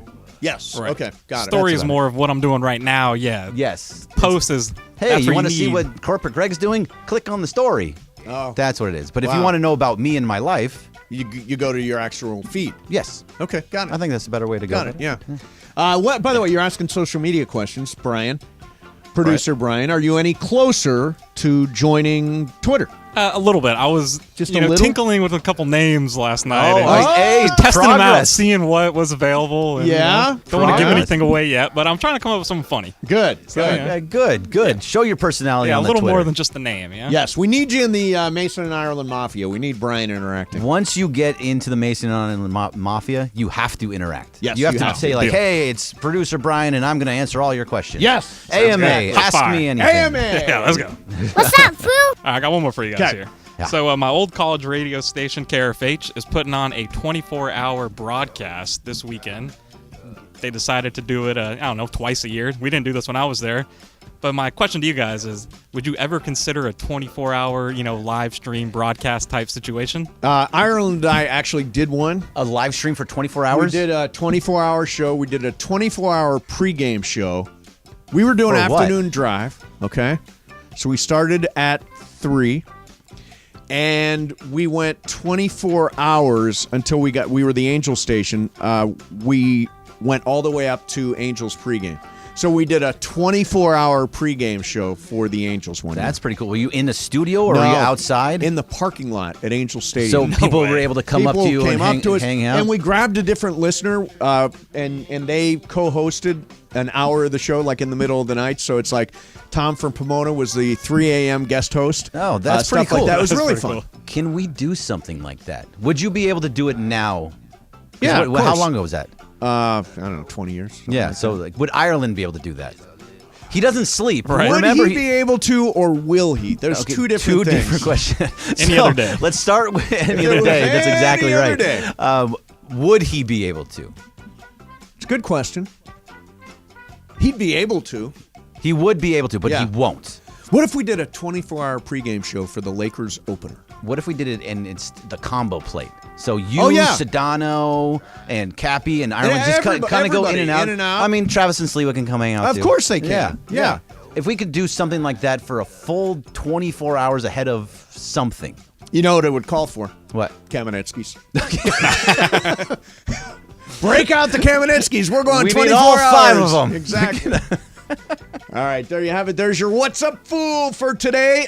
Tell you what, coming up next, let's just do something totally random. Good. Ready? I Something like totally random. Random. Do you think you know the best-selling Halloween candies? Yes. I've got the top 10 best-selling Halloween candies according Got to it. candystore.com. I know them all. You know them all. I know them all. right. I got them. We got that coming up for you. Plus, I wanted to get to one more time this Michigan cheating thing, which I think is fantastic. Really interesting story. And I've got the Pro Football Focus ratings for quarterbacks using a very complicated formula. Okay, so we'll get to all 3 of those things. All 3 of those things. At some point in the next hour. No, next. Oh, yes. Next. Mason and Ireland, 710 ESPN.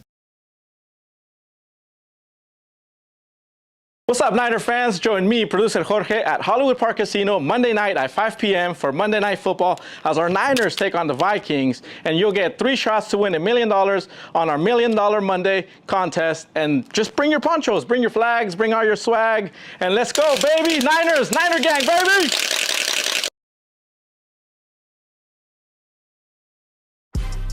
Big news, Laker fans. John Ireland here. You can now stream every Lakers game on the ESPN LA app. Don't miss a second of the action with Michael Thompson and I on the call. Plus, all your live and local Lakers talk every day in the palm of your hand. You're one tap away from everything Lakers. You could even win Lakers tickets. Download the ESPN LA app and bam! Download the ESPN LA app at the App Store and Google Play.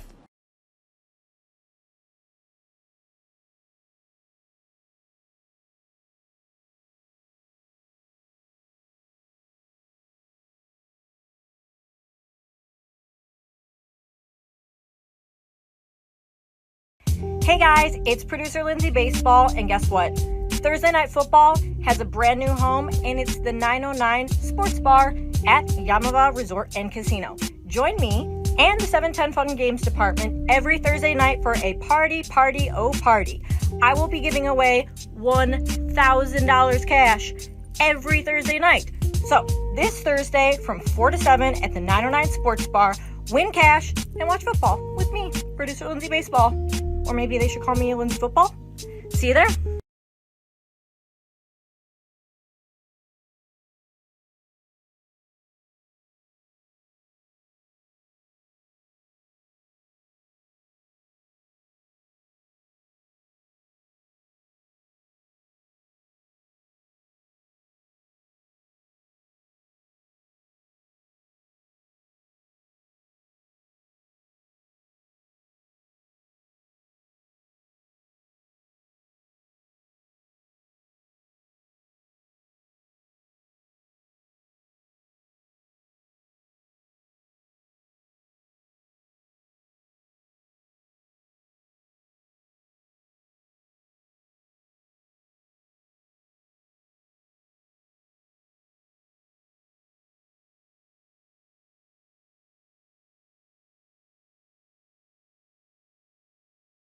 It's all for real. The new fall season of 710 gets underway. Unsportsmanlike with Evan Canty and Michelle. Now, mornings 6 to 10 a.m. on LA's mega sports station, 710 ESPN. KSPN Los Angeles, a Good Karma Brands radio station.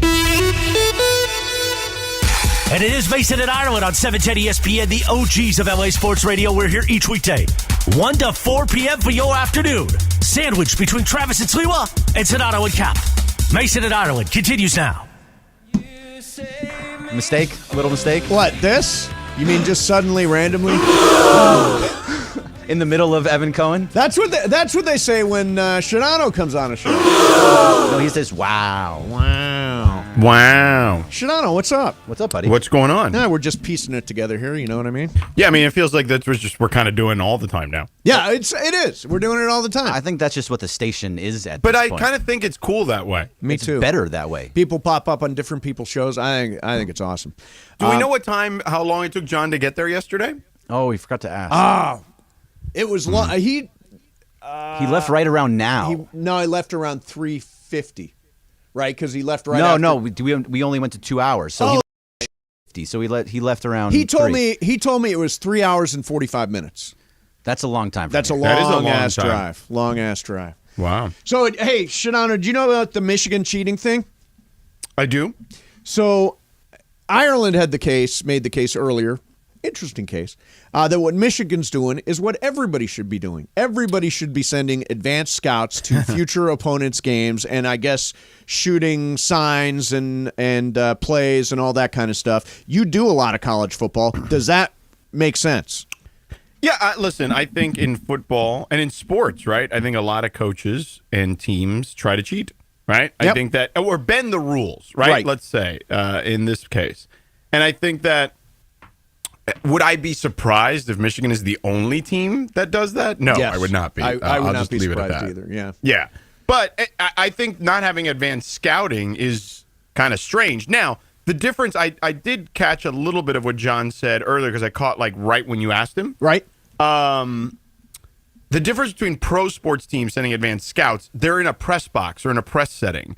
So they're not sitting there videotaping the hand signs, signals yeah, and the hand signs signals, and all sure. that. Now, you may be able to still glean some of that off on TV in some cases, but this is more kind of like Spygate. It is like right? Spygate, yeah. It's exactly the same. It's like, but you just buy a ticket and you sit in the top row somewhere and get a camera and zoom in on it.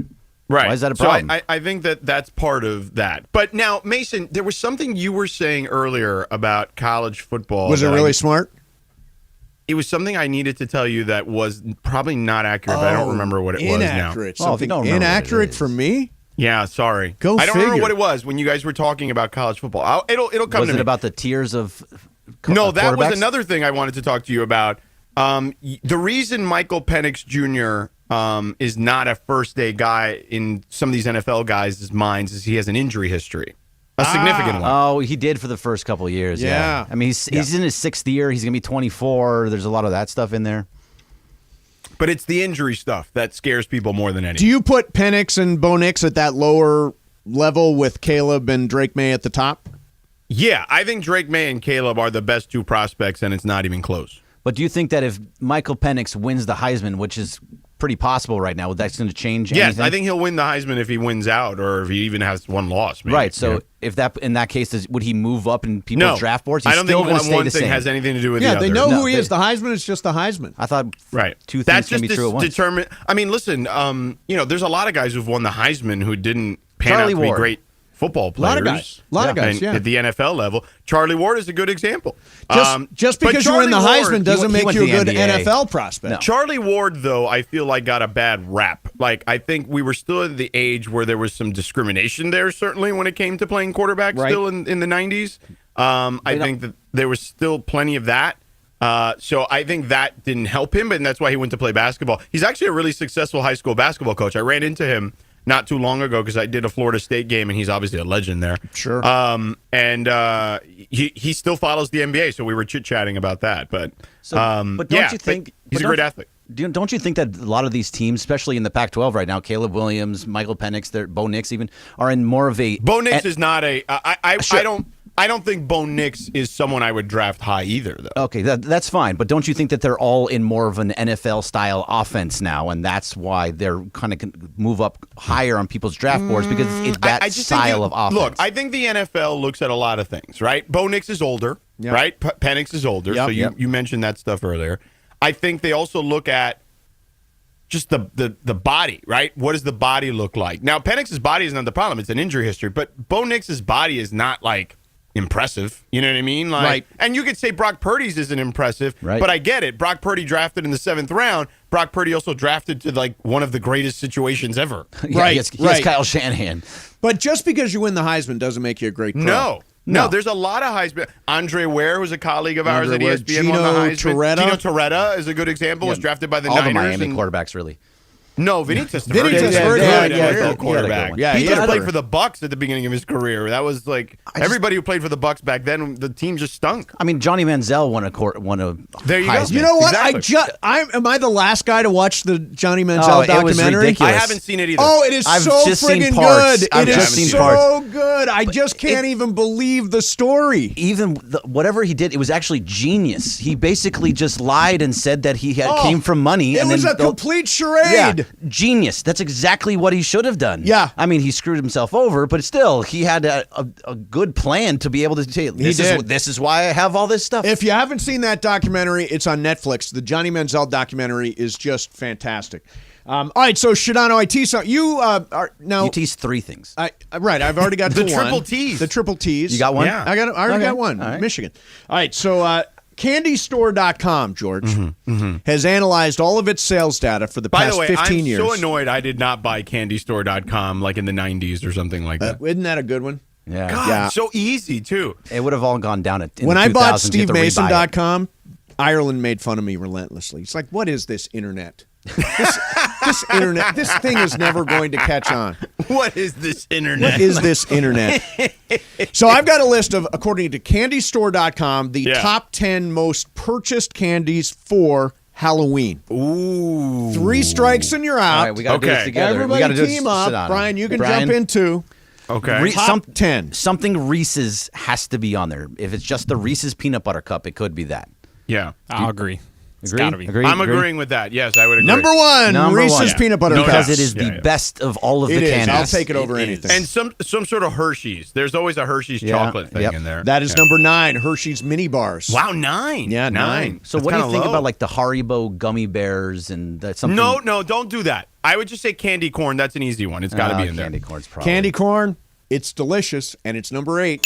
It's There you not go. delicious. Oh, candy No, it's corn's terrible. delicious. It's Candy white. corn is terrible. You're eating a candle. You know what, Mason? You've lost a friend. You know what? I like. I like eating just like the end and then the middle, like the different colors. Delicious. It's Gross. So gross. Delicious. You're literally Are you eating telling me candle. that different colors are different flavors? They are different flavors. If you eat just a little bit of the candy corn, it's a different flavor, and then it changes colors and it's a different flavor. I have It's far more sophisticated than you no understand. interest whatsoever. You've got 3 of the 10. What's next? All right, so Okay, let's say Kit Kat. Kit Kat, sure. I don't know. You going Kit Kat? He doesn't seem to. He doesn't like. I it. like Kit Kat there. All right, Kit Kat. No. Yeah, Really? preseason, All like right, hand what in about hand. like Tootsie Rolls, Tootsie Roll There are Pops? like some really obvious ones that you're missing. Wow. Butterfingers is a popular one in Halloween time. Fun size Snickers. Yeah, the Snickers. Oh, Snickers bar. is That's a good one. Yes, Number absolutely. 10. Number 10. Wow. So you got Nicely done, 4 nicely of the 10. Wow. Okay. So there is a gummy-like product in there. I can't believe Kit Kat is not on there. That's Yeah. kind of crazy. Yeah. Like a Mike and Ike or something, or No. Oh, how about this? How about Butterfinger? yeah, I said Butterfinger. Oh, you did? Do you want to go with it? Yeah. Yeah. No. All right, so give some hints. You That's got 2 one more. strikes. All right, so one is Gummy like candy. What is the gummy like candy? You know, like at people's houses, they've got a bowl full of these. Jelly beans. No. That's not a very good clue. Okay. Because not everybody has a bowl. Yeah. M&M's. That's not a gummy like M&Ms. candy. Yeah, for sure. No, gummy like candy is Sour Patch Kids. Oh, yeah. Sorry. Number Really? 5. The gummy bears are not in there. That's my Skittles. Number Oh, wait, 4. I got one. I got one. Yep. How about Hershey's Kisses? Does that not count for the Hershey? No, because he said the bar. Number 7, he said- Hershey's he did Kisses. say. Oh, Yeah. nice. Good job. Okay, Good how job. about this? All right, let's go There's with... one you'll never get. Mr. Goodbar? Okay, how about Skittles? Tootsie Pop. Skittles is number 4. That's a good Okay, one. Yeah. there you go. So you've got 1, 2, 4, We 5. didn't do 3? No, you didn't do 3. 3 is a tough one. I Really? never tried this candy before in my life. Whatchamacallit? Okay, so what are we missing? How many are we missing? No, don't say whatchamacallit. No, because no, that I- one's I- great, but it's not going to be on there. You're Yeah. missing The 100 grand. They How many always do we love the have? 100 grand one. You have 8 of 10. 8 of 10. Okay, I got one. Okay. Because these are individually wrapped. Yep. And they're also kind of like, kids love this stuff. I loved it when I was growing. How about Starburst? Oh, Starburst. It that's a has good to one. be in there. I'm in. Taste the rainbow. Wow. Is that 3? Yeah, that's so we got one more number strike, 5. though, right? Yeah, That's number you 5. got one more. All right, so number 3 I'm has kind to of be- out of guesses at this spicy. point. Yeah, it's Spicy. spicy. Spicy? Oh, the what are those things called? They're red. They're gummy. They're You're on Hot it. tamales? the hot tamales. Hot tamales Yeah. is number Yeah. 3. Really? I've never I would have had never hot guessed No, tamales. that. I don't Yeah. like them at all. They make the side yeah, of my those mouth don't taste good feel to me. Hot tamales. So, Sedano, how many trick-or-treaters do you get at your house? Not very many, No? and it's very strange. So we last couple years we've bought a ton of candy, and we've gotten like some. So this past year we got way more than we used to because on the camera I can see who's popping in and out of the. Yes. So we take the kids somewhere, or my wife does because I'm usually working. But she takes the kids somewhere like to another neighborhood like that has more trick or treating going on. Right. And then and we leave stuff out there like a couple of buckets of stuff. Oh, and you say, just "Hey." leave buckets of stuff out front? Well, because we're not home. Got it. So we leave a couple buckets, and usually there's plenty of stuff still left. You know? We get no trick-or-treaters. I have So no idea why. Last year, Mace, what I ended up doing was I got home from wherever I was, from work, I presume, and there were a couple of rings at the doorbell, and I saw how late it was, and there was still so much there. I was just giving a ton of it away. I was like, "Here, you guys take like 10 of them. Go." So I've got the reason I think I don't get any trick-or-treaters is that I've got about a 20-foot high staircase to get to my house. Your house And I think people look at that and and then say, a "No big way." giant wall that's in front of it. Plus the lights are out. Yeah, because you don't want people The near blinds are pulled. Oh, you do that though? you. Yeah, he's that The guy. He lights hates out. Halloween. He doesn't decorate. that's Doesn't right. do You anything. hate your neighbors. who I put up don't like Halloween stuff. Halloween decorations. So I hate live 'em. I live in an apartment complex, and there are a ton. Apartment complex is great for that. Yeah, there's a ton of kids, and they're all ages too. It's like 15 to 2. There's a ton of kids in there, so I just leave out a giant bowl, and immediately it's gone. People just take all of it. It's just all gone completely. And also, people around, they put candy in a bag and just hand it to all the kids, so they all get something, which I think is pretty cool. What I always thought was cruel when I was a kid in trick-or-treating was that some people got a really big candy bar, and some people got just a little throwaway. You got to go to the right neighborhood. Like you were the special kid in the neighborhood. Like everybody liked you, so you got a big candy bar. Like I would get big candy bars because all the neighbors liked me. And your brother would get. And my brother get the mini bars. You get the bite size. He was a jerk. Exactly. Exactly. So you don't get to choose what each person gets. You put out a bowl and you say, take one. Nope. I got the big candy bars. He got the little candy bars. That's the way it worked in my house. And you still don't love Halloween? Halloween's the best. Hey, you know what Halloween means to me, Sedano? What? It's almost time for Christmas. Oh, there we go. You're disrespecting Thanksgiving. Thanksgiving I love is a great. Thanksgiving. No, you don't. There should be Christmas trees up for Thanksgiving. No, absolutely. All the Thanksgiving decorations. You need all of it. Sedano. Yeah, we're both going to Sedano. No, you got to. You can go after Halloween. You can switch to Christmas. I completely agree. No, I like Christmas Respect decorations up at Thanksgiving. All right, so I'm gonna. Pilgrims. I just sent you guys some pictures of a drive-in, like diner thing I just went to here in North Carolina. Oh, It nice. like I got some fried chicken. It was delicious. I sent a couple pictures for you so you guys can see. Let's see what we got here. Yeah. What game are you doing? The Superboy. Wake Forest and Pitt. Cappy's team. Cappy's alma that's mater. right, Pitt. Yeah. Oh wow, that looks great. That looks like super old school. The It is old Superboy school. It looks was good. very small. And an old-fashioned menu. Oh, that's Well, you great. didn't get It looks didn't like get the Superboy. Looks like kind of a diner. I did not get the burger. I didn't want to go with the red meat. Yeah. Oh, that's cool, man. No, it looks good. By the way, got a word for you to work in. Okay, go. The word is kerplunk. Oh man, that's wow, gonna be hard. That is. You hard. think so? Okay, this is what has to happen. He has to miss a field goal. It hits the post. Kerplunk. Right. It has to be like a doink. Yeah. Instead of doink it or a missing double doink, doink. I would have to say kerplunk. Yes. Kerplunk. Instead of the double doink, you'd say double kerplunk. Now, is that too tough a word? That's a tough one to put into football. It would have to be that instance, what Greg mentioned. Or it could be that he dropped the interception. Kerplunk. He missed it. Right. This is what it says. Kerplunk. A thud, a coconut which fell from a tree. Yeah, that's like a loud sound. What yeah. a goalpost makes. So you don't think you can do it? I bet you can. I mean, if somebody hits the goalpost, I'll do it. That's the only way. Yeah. Off That's someone's the head. literal definition of it. The Pitt. A thud with like a loud sound. Yeah, Oh, the Pitt God, player, when the Pitt quarterback throws the football and it hits the safety, the Wake Forest safety, and it hits his head and bounces off. Kerplunk. Well, if it hits somebody's helmet, I could probably Wouldn't it leave be it in. great Yeah. if, in honor of Cappy's great career at Pitt, that the Pitt kicker goes out and misses 4 field goals? Yeah. Did you figure out what year it was? He told me that he wants me either to do one of two things: either to call him a Pitt Panthers great, Yep.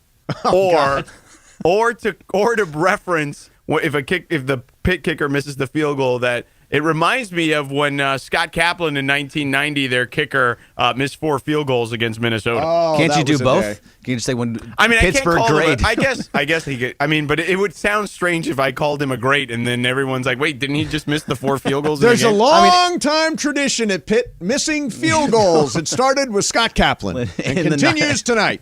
Yeah. All right, coming up next for you. Here's what I want to do coming up next. Bergman found a list of how do you phrase this? I wonder if Sedano saw it already. Oh, maybe. But it is the future power rankings for the next 3 seasons in the NBA. The next 3? No, I have not seen it. Projecting the next 3 seasons power. No, I've rankings. been studying Wake Forest and Pitt on my flights here, and also literally sprinting through an airport on a connection, as you know. Well, thank you for coming. We do appreciate you jumping in, too. Really nice of him, too. He was actually sprinting from train to get to the Let me tell you something. I can tell you on the other side what an insane trip I just had to get here. Okay. We'll talk about it Yeah, later. we'll do that coming up. Mason and Ireland, 710 ESPN. Big news, Laker fans. John Ireland here. You can now stream every Lakers game on the ESPN LA app. Don't miss a second of the action with Michael Thompson and I on the call. Plus, all your live and local Lakers talk every day in the palm of your hand. You're one tap away from everything Lakers. You could even win Lakers tickets. Download the ESPN LA app and bam! Download the ESPN LA app at the App Store and Google Play.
Hey guys, it's producer Lindsay Baseball, and guess what? Thursday Night Football has a brand new home, and it's the 909 Sports Bar at Yamava Resort and Casino.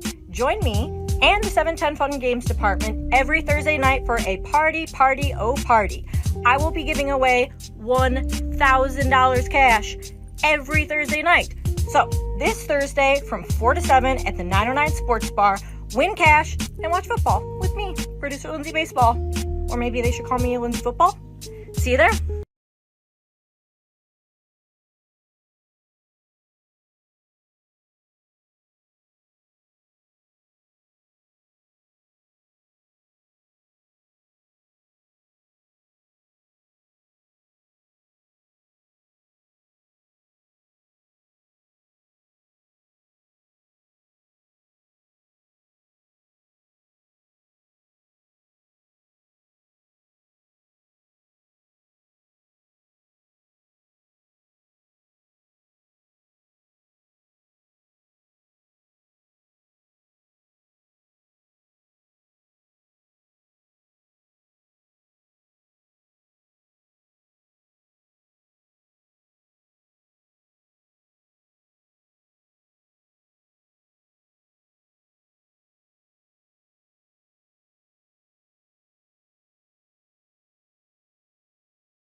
Again.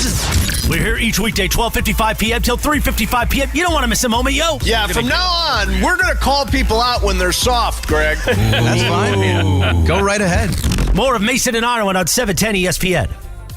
So he's going to come on tomorrow, but did you see who the halftime show is for the Rams-Steelers game on Sunday, Sedano? No, I did not. It is Ice Cube featuring O'Shea Jackson Jr. Okay. Yeah. How cool is that? O'Shea. That's awesome. You think if I Awesome. asked O'Shea, he'd bring me down to the field? Oh, you know what? I would like to be like to be on the field for a halftime Yeah, show. yeah. Well, that'd actually be really cool. He could probably get us there. We got Probably connections. Probably could. Yeah, I'm going. So Yeah. No, we'll try. Ed, he'll come on tomorrow and talk about what's going on. So, Sedano, tell me about the hellish journey you had to get here. you should have seen the text. Running, sprinting. Oh my God! Let me tell you something amazing. Yeah. So I am flying here to Charlotte, and the problem was I wanted to take like a morning flight so I can get here in time to do the show, right? Right. So normally direct flight, easy LAX to Charlotte, all the morning flights completely sold out. Okay. And I'm like, great. So I fly Delta a lot. That's actually my airline. So I'm like, all right, but I got to connect through Atlanta, which is a little bit of a pain in the ass. So I'm like, all right, whatever. I'll figure it out. So we leave late out of LAX, and I knew I already had a tight connection. My connection was 39 minutes. Right. And Atlanta is literally the largest airport in the world. So I was like, oof. So we left like 15 minutes late. Right. So I land, and they close the gates 15 minutes before the flight is over, right? So I land at 1:50 in Atlanta, okay? My next flight is 2:17. Ooh, Yeah. wow. So I knew I was in trouble. So I get on like the Delta app, and they have like a messaging thing, and I'm messaging with them. And the guy was like incredibly kind and patient. It literally took an hour for me and him going back and forth, him trying to get on the phone with somebody that he was trying to get me like what they have because of my status, right? Like he was trying to get me like the VIP service where they'd literally take me off the jetway down to the runway in a car and like fling me over. Is that right? To the next gate. Wow, that happens to me all the time. I'm late for the flight, and they say, "Hang on a second, we got a car for you. got- Hold on, Mr. That's Mason. amazing. Mr. Mashansky, you know who just actually wait. has that? You know who actually has that? Now he doesn't have to connect, but usually. But Boog Shambi, our buddy, has that. He has the car service. Like, Does they he? pick him up right on the runway. Good for him. How do you get Boog's to come a that long level? way. Is there a possibility for me to ever get to that level? Probably not. Yeah. No chance. By the way, No, no chance. So I had never Brian done Cohen that. will get I was there. like, oh, this will be cool. So he gets back to me, says, okay, they might be able to do it, but they need to talk to you. Can they call you? I'm like, I'm literally on the flight. Like, I'm in the air. Like, I can't talk to anyone. That's why I'm messaging you. And he's like, oh, no. And then I'm like, great. So he's like, okay, well, tell the flight attendant and maybe they can call the gate and have someone do it. I'm like, well, this is never going to happen. So I told the flight attendant, super nice guy, but he's like, man, by the time we can't do it till we land. And by the time that happens, it's going to take too long. Like, you're not going to be able, you're going to be waiting longer than it would take you to try to make it there, you know? Right. So I end up saying, bleep it. I start, and I'm only carrying on, right? I have my suit bag that has like my clothes in it and my backpack. Right. And I am full sprint. And of course, we land in a terminal, the T terminal in Atlanta. Yep. And we're the last gate. So I got to go the entire run down the hallway to get to like the area where it starts to open to different gates. Right. And then that's where you jump on a train. So I run down there, right? I'm running to the train. I get to the train. Did you actually make that sound? Did you do the sound effects? I was huffing and puffing. I was huffing and puffing for sure. Yeah. So I get to the train part, which then jumps you to the different terminals. And I'm coming down. I am running down the escalator, like full blast, telling people, get out of my way. I am running down this escalator. And the doors of the train are starting to close. Oh. It was like a movie. I flung my suit bag into the door. Nice. And to keep it open? It caught it to keep the door open. And that's then amazing. and I was like pulling it because I'm like, oh my God, please don't take my suit bag though. So I pull it out, the door's open. So I go in there and I'm like, oh my God, sorry, I gotta run. I'm like, I gotta be on a flight in less than like 7 minutes. I'm looking at my watch. And the lady's like, this is headed to the parking garage in the other direction. And I'm like, what? And she goes, yeah, but it's only one stop. It will literally turn back around and take you where you need to go. I said, oh my God, I just wasted like 3 minutes. This is terrible. So I get on the plane, or on the train. She leaves, tells me good luck. A kid comes up to me and says to me, I guess he probably watches the NBA or something. Right. He goes, hey, great job with the bag, Mr. Sedano. Good luck. And then, so the train gets to the C terminal, so I had to wait 3 stops. And then I'm hauling. Now, it's fairly fast. The train is very fast. Right. So I am hauling ass again. And as I'm getting there, they are letting the last person who clearly was like a standby on. And I say to the lady, can I get on? She's like, yes, you're good. And I was the last person to get on the plane, and then they shut the door. Well done. Wow, Well nice done, job. Mr. Sedano. Nice job. Well done, Mr. Sedano. My chest was burning of how fast I was running through the Atlanta airport today when Did they I get finally you- got to the plane. Did they get you a glass of wine when you sat No, down? I didn't so they want knew? wine. Are you crazy? I wanted water. Yeah. You know what's weird? You and A nice scotch. Ireland traveling all the time. I would never ever want what you. Too much. It's all too over the much place. for me. I don't like planes. I don't But wanna Ireland travel gets all to the go time. on a charter. Like, he That's doesn't have to different. deal with any of this stuff. Yeah, that is different. They drop off his bag in his room and all. I mean, all that. So he's got the elite serve. That's elite. But this is They why don't even call him Mr. Ireland, they call him John. I try not to connect. If I can, because it's. But college towns are just hard. And again, thanks for nothing, American. I never use you. There's a reason. I couldn't even get damn flight to Charlotte direct today. It would have saved me a lot of time. But you made it, and that's all that matters. Thank you for doing And that. early, because what happened to John, by the way? Crappy connection. So it was Palm it was Springs, funny. Crappy connection. Mason would ask a question, and then you could hear through his headphones Mason asking the question again, and then John would answer. Right, so you right. could tell there was a bit of a delay. It was and really- you got to hear Mason twice. Yeah. I couldn't. I mean, I was listening in the car. I was listening on the app. I couldn't tell. Oh, good. Yeah. but Yeah, it was. I hate that when we get that delay. I hate it. Hey, let me ask you a question, George. We're getting ready for a fantasy basketball league. I just got an offer. Oh, yeah. Do you need some keepers? Do I have any interest in 5th round keeper Scotty Barnes? He's a good player. Scotty Barnes for a 5th rounder, not bad. I'd take that. Yeah, I think. Do you I'm want gonna like a 14th rounder Caleb Martin?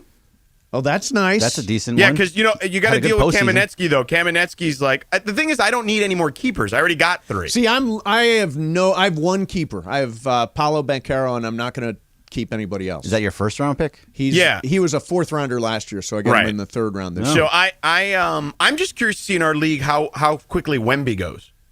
You know, I'm so tempted To take him 1? Well, he's going to take him. I mean, you have 2 Like ways. in the first round Not in is the what you're first round. saying. Not in the first 40 round. games. 40 games. But where do you think he goes? I mean, in theory, you should want him in the third round, right? Because then you can keep him for 3 years. No. Yeah. He's got to be a 4th rounder to keep him for 1 year. Once they're a 3rd rounder, you can't keep him anymore. Oh, that's right. That's Trudell's the Trudell rule. That's the Trudell rule. The little you got to dictator go rules. 4th round. Right. Yeah, that's right. So, yeah, I'm curious to see. He'd be a fun player to have on your team. Well, if someone takes him before then he's back in the pool next year. Oh, that's right. He's right back in. Yeah. All right. Tell you what. But by the way, Brian Kamenetsky wants some of my keepers. So I do too. Yeah. You may wanna fight. I would like 2 good keepers. Yeah, well, go look on the website. Okay, I will. But I'm keeping LaMelo, which I think you traded. I did. Somebody traded him to me. I traded LaMelo to Brian Kamenetsky, And then Brian traded him to me. you. Right. Yeah. And then so I'm Tyrese Halliburton, who I took in. God, he's so good. one. Yeah, I've had him for a couple of years. And then and Franz Wagner, dude. That guy's baller. Franz. Yeah, he's a bomber. Yeah, way better than Mo. He's Paolo's running mate. Yeah. Fantasy tonight, by the way, is the. By the way, somebody in the Sedano and Cap Circle of Trust, the vice president of the Handsome Man community, says Sedano was busting an Indiana Jones. That's exactly keep what the you door did. lodged open. Yeah, That's everything exactly what you except did. the boulder rolling portion. Yes, you were right, in. that's exactly what it was. By the way, here are some words. Tell me if any of these work. These all came in our community. Serendipity. What? As a word that you could work in. Serendipity. Ooh, well, maybe serendipitous. There you but go. Not like serendipity. And the other one is ephemeral, which is a great word. Something that is brief, fleeting, or short-lived. Serendipitous is like something that just happens by chance. You know what I mean? Correct. Yeah. So I heard yesterday you're going to try and put thriving in it for Scotty. For Cappy. For Cap, yeah. I'm going to use because thriving. Cap But is thriving. He's thriving. How many That's different easy. words are we sticking in Sedano's Well, I stuck broadcast? in We should two do a last whole week. broadcast. Yeah, I did. Yeah, but the more the merrier. Actually, it's actually more fun that way. Yeah. So, all right. So, what was the other one? Serendipitous, and what was the other one? Ephemeral. Ephemeral. That's going to be a hard one. No, ephemeral is an awesome word. Something that is brief, fleeting, or short-lived. Like their lead was ephemeral. If you say ephemeral on the broadcast, oh my God, you will sound. They had first an of all, ephemeral lead. Yeah, you will sound so smart if you use that word. Most people are going to look at you when you're saying that and be like, "What is he talking about?" You know what, though? You know who uses big words like that all the time? I have to use a thesaurus when I work with him. Is Mark Jones? Oh, does he? Oh man, his vocabulary is extensive. Yeah, I have a super good vocabulary too. What are you laughing at? Super good. Super good. You do know all the words. You say really crazy words, and they're always real words. Yeah, they do turn out. Yeah. All right, coming up next, CEOs, George, make way too much money. And I've got an example of it coming up. My NBA thing, too. Next. And we'll do, I'm sorry. I'm jumping teases. We'll do the other thing that we were going to do, too. Well, I mean, sounds good. It's fine. It's not a combo plate, but it feels like one today. It is a combo plate. Yeah. Do we want to bring Cappy on too? I'm sure he's around. When he's here, bring him on. We're just screwing around. Mason and Ireland, 710 ESPN. The most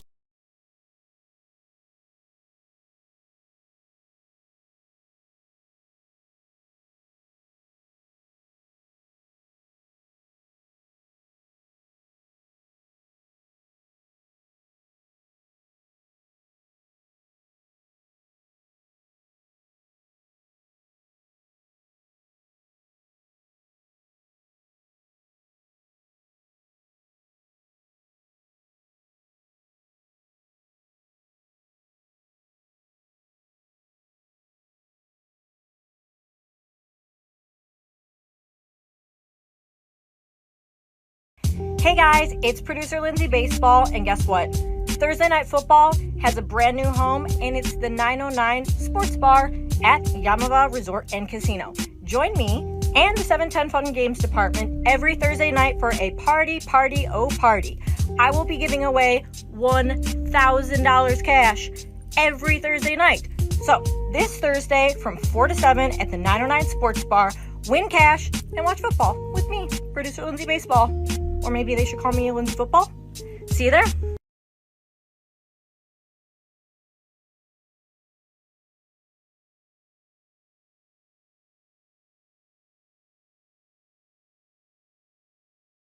What's up, Niner fans? Join me, producer Jorge, at Hollywood Park Casino Monday night at 5 p.m. for Monday Night Football as our Niners take on the Vikings, and you'll get 3 shots to win $1 million on our $1 Million Monday contest. And just bring your ponchos, bring your flags, bring all your swag, and let's go, baby! Niners, Niner gang, baby!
the JV team.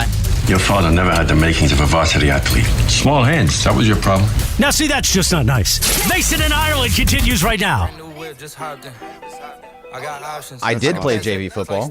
I did have an interception. Yeah? Yeah. And that was as far as I went. I've never played that card on anybody. I don't know why. Well, I play a lot of cards against you, and I don't play against Right, anybody. that was just a weird card to play. What do you want for Franz Wagner there, Sedano?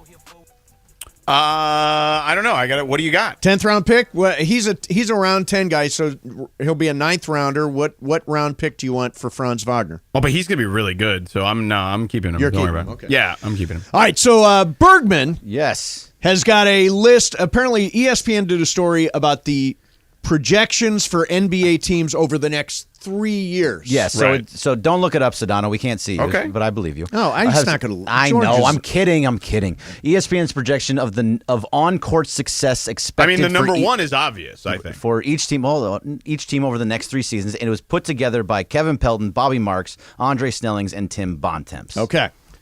So I have the top 10 list. Okay, for the next 3 years. What's the obvious first one? Oh, it's Oklahoma City. Oklahoma City. They are for not sure. number 1, but they are on the list. They're number 3. Number 3. Oh, okay, but they're definitely on the list. I also think Houston has the potential to be very good down the line. Are you going with Houston? Yeah, Houston. They are not on the list. Oh, interesting. I'm trying to think, who else has got young guys that are emerging? Boston. Boston is number 1. Yeah, Boston's number 1. Yeah, because those guys are still super young. Yeah, they have giant contracts where he's going to be Jaylen Brown's going to be making $80 million or something. Well, I mean, they just for the next 3 years, isn't Giannis going to be really good? Yeah, but the rest of that team is old. No Milwaukee. I say Milwaukee. All right, Milwaukee is number 6. Okay, so you have 1 strike still. You have 1, 3, and 6. How about? Let me see. I mean, is Denver significantly different in 3 years? No. How about the Pelicans? Do you want to go Pelicans? I don't know. Hold on. Let me think about it. I actually want to go Denver. Denver's number 2. Okay, Denver's number 2. Oh, really? Yes. Celtics, Nuggets, Thunder are 1, 2, and 3. Okay. Memphis. They're young. Yeah, they are young. That's a good one. Number 4. Okay. So you're missing 5, 7, 8, 9, and 10. Sedano, this is where you take over. You're in the league. I'm out. Man. Gosh. All right. I just got to think of the teams. The next 3 seasons. We're not talking like 10 years. So what are we missing right now? Right now you have the Celtics, the Nuggets, the Thunder, the Grizzlies, and the Bucks. What? I mean, are the Suns going to be good for the next 3 years? No. No. Wow. I mean, 3 years? Bradley Beal is old, and so is Kevin Durant. Who's got young guys? Let's make a guess. Minnesota? No, I mean, Anthony Edwards. Anthony Edwards. They may move off of Karl Anthony. I say Minnesota. Minnesota, not on the list. Number 2. All right, let me guess. Come on, George. You're in the league. Come on. It's all you. John would have had all these by now. John would have, because he would have looked them up. Yeah, he would have looked them up. See, I did not you say got mad that. at me for saying Sedano. No, I didn't. You said nothing. I disavow what I just said. You plead the fifth. Yes. Man. Come on, Sedano, nail it. One, Sedano, you specifically should know. Oh, well. It's not Miami. Miami's number 7. Really? Yeah, number 7. Oh, because Bam and Hero. Yeah, Right. yeah. They're young. Right. The rest of the team is old, but those guys are young. Number 5 is... Hold on. Let me think. Let me guess. Let the man Dude. think. We Let the have man two think. He strikes, just ran through an airport like O.J. Simpson, I jumping mean, over seriously. chairs and suitcases You're and stuff. using O.J. Simpson? That's the guy you want to use? Well, no, probably not the guy we doesn't should use everybody in- have that image of him for Hertz No. Rent-A-Car Yes. jumping over everything? I have a totally different image in my head Yeah, of of course. O.J. Yes, Simpson. I know. Yeah, It's in the back of a white Bronco. His later work is very, very awful. Yeah. All right, Sedano, give me a name. All right, let me think. I'm just looking through the standings here. Hold on. I'm only looking through the standings, Greg. Right. I promise. Okay, that's I'm trying to think. Standings. You Let me don't look see. it up now. I'm not looking at anything. I'm out of guesses. All right, well, come All on. right. So how many? What am I missing? How many? You're missing 5, 8, 9, and 10. 5, 8. How about Utah? No, Utah not on the list. Is that 3 strikes? No, that is 3 strikes. All right, so I'll just give them to you now. Okay, Oh, yes. San Antonio. No, not Oh, you're on the list. anti-Wemby anyway. No, but it's not, I didn't make the list. You're a Wemby denier. That's crazy. But he's not on the list. Okay. No, you should get one of them. We're their station. We're the home. The Lakers, number 10. Number 10. Number 10 for the Lakers. Okay. Number 5, a little shocking to me, too. The Warriors are number 5. What they're like, you've got to carbon date those guys. Yeah, next 3 seasons, there's those guys, Kevin Pelton, Andre Snellings, Bobby Marks, and Tim Bontemps. Get Tim Bontemps on the phone. Yeah, This is get me ridiculous. Tim Bontemps. Right away. FaceTime him right now. Number 8 is the Knicks. I'm going to FaceTime him. Mitchell Robinson was number 100 on the top 100 list, right? And then number 9, you said it earlier, the Suns. The Suns. It's for the next 3 seasons, so they're saying that these teams are going to be good for the next 3 years. Right. Huh. I don't agree with the Warriors. I don't agree with the Suns, and probably not the Knicks. Yep, so that's it. That's it. And now it's my turn to play a game. All right, it's Bergman's game today. It's been a big day for Bergman. Not only is he the manager of all operations, the Mao, he's also the co-host today, and he is doing the game. So it's a big day for. Wow, it's a triple Bergman. It really is. It's all over the place. A lot of Bergman. Too much Bergman. All right, It's what everyone tells me. We'll do Game of Games coming up next. Mason and Ireland. Sedano's hanging out, 710 ESPN. Hey guys, it's producer Lindsay Baseball, and guess what? Thursday Night Football has a brand new home, and it's the 909 Sports Bar at Yamava Resort and Casino. Join me and the 710 Fun and Games department every Thursday night for a party. I will be giving away $1,000 cash every Thursday night. So this Thursday from 4 to 7 at the 909 Sports Bar, win cash and watch football with me, producer Lindsay Baseball. Or maybe they should call me Lindsay Football. See you there.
Ireland. Game of Games. Game of Games presented by CallJacob.com. Call Jacob. Everyone loves a fighter, but in this town, winning matters, especially after an accident. So remember, anyone can fight, but CallJacob.com is here for you when you need a big win. After an accident, go to CallJacob.com or call 844-24-JACOB. That's 844-24-JACOB. We got the jingle. Call Jacob.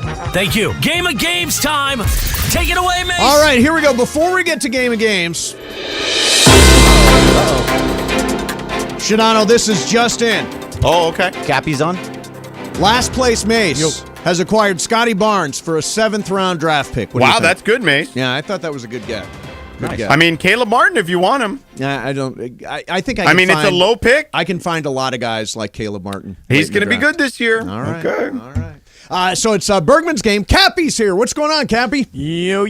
It is a true combo play today. Ireland did the first hour, and then everybody has done the show since. So, but it's been good. Nobody called me. Yeah. By the way, I want to shout out my guy Mario Washington, who runs this joint here in Charlotte, in North Carolina, who hooked me up here and set me up. Okay, so shout out to him. Very nice. Yeah, really nice guy. Yeah. I talked to him earlier this week. All right, so Bergman, what kind of game do we got? All going? right, so it's the last game of the Lakers preseason. So after this, it all counts. I have Laker history trivia for you. Oh, okay. Laker Here we history. go. Oh, I like it. choice. All right, or it is multiple choice, and everyone can play. So number one, it's actually history. It's not going to be stats and things like that. Okay, history. So history. So the Laker franchise, they weren't called the Lakers at this point. Originally started in what year in the National Basketball League? Was it A, 1946, B, 1945, or C, 1949? Mason. 49. Okay, Brian. 49. Okay, Sedano. What were they again? 1946, 1945, 1949. I'll say 46. Okay, and Cappy. I'm also going to go 46. 1946 is the right answer. Sedano and Cappy both. Did you know it, Sedano, or were you just guessing? I was literally just guessed. I had no idea. I didn't know it, and I just figured, you know what, I'll go with what Sedano says. Yeah, he must it's not know bad. it. He's in the league. It's really usually a good way to go with the NBA. All right, so they were not the Lakers in 1946. What was their nickname at that time? So I do know this one, but go ahead. Okay, so Brian, you're going to go first. Sedano, go George, first. why'd you do that? Sedano, go last. I'll go last. Okay. Yeah. So was it the Storm, the Gems, or the Pioneers? I'm going to go Pioneers. Okay, Cappy. I'm also going Pioneers. Okay, Mace. Make it 3 for Pioneers. And now the Sedano, right answer what is is it? Sedano? You're all wrong. The answer is the Detroit Gems. Okay, well, you just ruined the next question. Sorry. It was Gems. Right. But he does not get 2 points. No, he only gets one. The next question was, we all know... Can I get 2? That's a good point. No. The next question was, we all know that the franchise has roots in L.A. and Minneapolis, but where were the NBL Gems from? Right. So I'm going to give you all a point for Detroit. Yes, that's very nice. There you go. See, I'm a nice guy. job, You should Sedano. thank me. I gave Yes. you the point. No, You're all on the board. Sedano 3, Excellent. Cappy 2, Brian and Mason both with 1. Nice job. All right, so number 4. They were a part of the NBL in 1946 as the Gems, moved to another basketball league in 1947, and finally into the NBA in 1948. What was the name of the league they joined in 1947 as the Minneapolis Lakers? Was it the American Basketball Association, the ABA, American Basketball League, which is ABL, or Basketball Association of America, which is BAA? Let's start with Sedano. You sure you want me to go after? Yeah, go ahead. Here? Yeah, Go ahead. Yeah, The no, BAA. good. Okay, The and BAA. Cappy. What did George say? BAA. No, you choose, Cappy. ABA, ABL, or BAA. What did George say? No, you missed it. Too Your late. fault. You said, missed it. I think I couldn't hear it, but I think he said BAA, so I'll go with that. All right, Mace. I know this one. It's BAA. Okay, Brian. What was the first option again? ABA. Yeah, I like that one. Okay, Brian, you missed it. Were you even paying attention? It was kind of like total giveaway. Sedano come on, fully man. gave that one away. Sedano's going to go last every single time from now The on. pride of Humboldt State missed that Probably one. go last. He Yes. said, "Are you sure you want me to go first here?" It's not 4:20 yet. All right, hold on. So number 5, let's go. The Lakers won the NBA Finals in the 1949-1950 season. Yeah. Who did they beat? The Sheboygan Redskins, the San Francisco Warriors, or the Syracuse Nationals? And we'll start with Cappy. One more time, my choices. I've never heard any of those guys. Sheboygan Redskins, Yeah. San Francisco Warriors, Syracuse Nationals. I'm going to go the first guy, Sheboygan. Okay, Mace? I just don't think it's Sheboygan. I think it's got to be Syracuse. Okay, Brian? Yeah, I think it's Redskins. I don't think you would put it there if it wasn't. Okay, and Sedano? I think it was Syracuse. I don't know that one. It is Syracuse, and Mason probably knew that. I didn't. Oh, I thought you were trying to fool them. I had no clue. Syracuse makes sense because Syracuse was really good at the beginning. By the way, these are all three of these teams were real at that time. No, I know that. Yeah. But Syracuse was like a dominant franchise at the beginning of basketball. Yeah, so Sedano 5, Cappy 3, Mace 3, Brian 1 on the one that I gave him. Damn. The pride of Humboldt State. All right, number 6, Sedano still always going last. The first decade of the Minneapolis Lakers was very strong. They dominated the decade. How many championships did they win in those 10 years? A5, B8, or C6? Mason? Let's see. I will say 6. Okay, Brian? 5. Okay, Sedano? Wait, Cappy, no? Oh, yeah, sorry, Cappy. Come on, do you really know this, George? Of course he does. I'll take 5. It's on the godforsaken. All right, It's in the what arena. What is it? What is it, Sedano? No, did Cappy go? Yeah, Cappy, he said 5. Yeah, it's 5. Yeah, it is 5. So Mason's the only one to miss that. Brian got his own. Good for you. The pride of Humboldt State. Way to go, Brian. I mean, it's literally, if you go to Crypto.com Arena, it's there. Yeah, Where? it's right there. I missed that. There's a banner that has the Minneapolis championship. Is it by on the? Is it? It's it's by the banners. It's not by. Yeah. Mace, we're not They looking have at the They have banners, their Mace. own Minneapolis banners. We're Like people one watching, banner right, that's Cappy? all the Minneapolis championships. Mace, we're up at Hyde. We're not looking at banners. That's right. We're at Hyde. All right, number 7. In 1957, the Lakers were doing very poorly financially after the retirement of George Mikan in 1954. Where were they going to relocate before being bought and kept in Minneapolis? That I don't know. Is it A, Oklahoma City, B, Kansas City, or C, Atlanta? And we start with Brian. Atlanta. Okay, Why not? Sedano, since you don't know it. I'm going to say Kansas City. Okay, Cappy? I'm also going to say Kansas Yeah, City. I think it is Kansas City. It is Kansas Yeah. City. Okay, that was a total guess, though. That- I had no idea. I about knew that. it. Seemed reasonable. Did you know it? I think it's over at Staples Center somewhere. I saw Yeah, it. it's up in a that is banner definitely somewhere. not They updated. Almost The moved banners. to Kansas It's in City. Hyde. Some In of these Hyde, you- the answers are. Right. You might know. All right, number 8. I have 9, I believe. Okay. Number 8. So that means that there's only 2 left, and Well, I've Brian already is won out. then, yeah, right? Brian, 7-5 on Oh, Cappy. I Mason gotta is win out. one more. I'm out. Mason's out, so it's just down to Sedano and Cappy. Cappy, you can win. I know. One guy in Chill the out, league. Sedano. One Chill out. guy not. You Come have to on. go different, Cappy. You remember Okay. that. All right. Okay. After they still couldn't make money in Minneapolis, they moved to Los Angeles in what year? 1958, 1960, or 1959? Sedano has to go first. 59. Okay, Cappy? Give me my choices one more time. 58, 60, or 59? Sedano said 59. He said 59. Okay. So you have to But do, you gotta make you up have to the do point. 58 or 60. I'll go 60. 60 is the right answer. Wow, way. Cappy. No way. Look at that. Yep. So now you're down by 1 with the last question. Oh, it's All like right. the Ooh. ultimate insider versus the ultimate outsider. Oh, I yeah. know, and I gave you a point. You should be Right. happy. true. Without that point, I wouldn't be in this game any longer. That's right. All right. So number 9, the last one.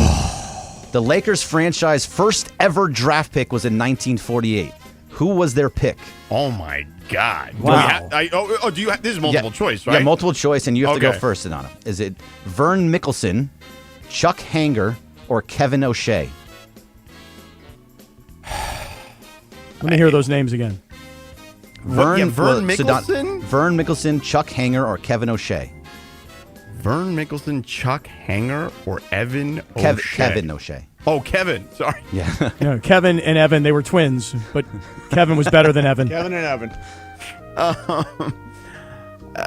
What year is Sedano- this? I it was don't in know. ni- Vern Mickelson, whatever. I don't Okay, so you have to go either Chuck Hanger or Kevin O'Shea. Oh God, this Cappy. is so. I have rooting no for you, idea. Cappy. I mean, Mickelson just sounds like a name from the 50s or 40s to me. Right, and I'm going with O'Shea because that just sounds like, the guy that would be the player at that time. Hanger, I don't You really sure? know about Hanger. You sure, Cappy? Yeah, I'm just going with it. I'm going with my Okay. gut, Mace. Do it. Oh, you had it, Cappy. Yeah. It was Chuck Hanger. It was right there. You could have tied it. Hanger, And by the way, Chuck Hanger was the first pick. Vern Mickelson was the next year's first pick, and then Kevin O'Shea was the third pick. Oh, so the next Vern year. Mickelson was a pick. Yes, he's a Hall of Famer. Yeah, he was their second overall, their second pick. Oh, wow. Yeah, Chuck Hanger. So Sedano is the champion. I think I he hold tied on. Brian.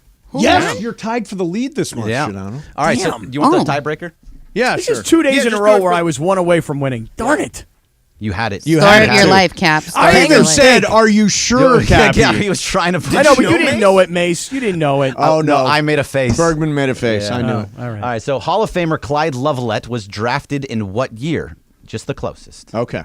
Clyde So- Lovelett? Clyde Lovelett. Lovelett. Yep. Never heard of him. He's a Hall of Famer. I think he was drafted in 52. Okay, Brian? 1969. All right. Sedano. I love Brian. The pride of Humboldt State. He probably took Sedano's choice. Okay. 69. That's funny. I don't know. 61. I don't know. All right, and Cap. 52. Just for the hell of it, I'll go 65. All right, and Mason got it right on. It was 1952. Yeah, I knew that one. Sure of course you did. I actually knew that one. I have Yeah, a of course Clyde you did. Lovelett jersey at home. People do have a Clyde Lovelett. I know. jersey, yeah. I know. He's a Hall of Famer. So that was that game. All right. That's I you thought it did, was- that was wasn't a much bad better game, than the Bergman. Harry Potter game. The Harry Potter game was amazing. It was horrible. It was I loved amazing. it. Yep. You loved Brian, it. He won! I swear, this is an honest to God true story. So I am at the Rams game this last week, and a guy comes up behind me. His name is Andy. He's a big listener to the station. And for 5 minutes, he tells me how much he hated the Harry Potter game. Oh, that's so funny. Andy. Mason, I just remembered what I was going to tell you about college football that you Oh, were okay. talking about Yeah. earlier. Can we do the Super Sager first? Yeah, go ahead. Yeah, it's a super. ESPN AM 710 Los Angeles. KRDC AM 1110 Pasadena, Los Angeles. K256CX 99.1 FM Pasadena, Los Angeles. It's the greatest segment in LA sports radio history. Oh my God. When the shows come together for magic on the radio. It will only grow stronger. Super Crosstalk. Are we ready for Sedano and Cap to join Mason in Ireland? Super Crosstalk begins. Super Crosstalk. Presented by Coors Light. Coors Light.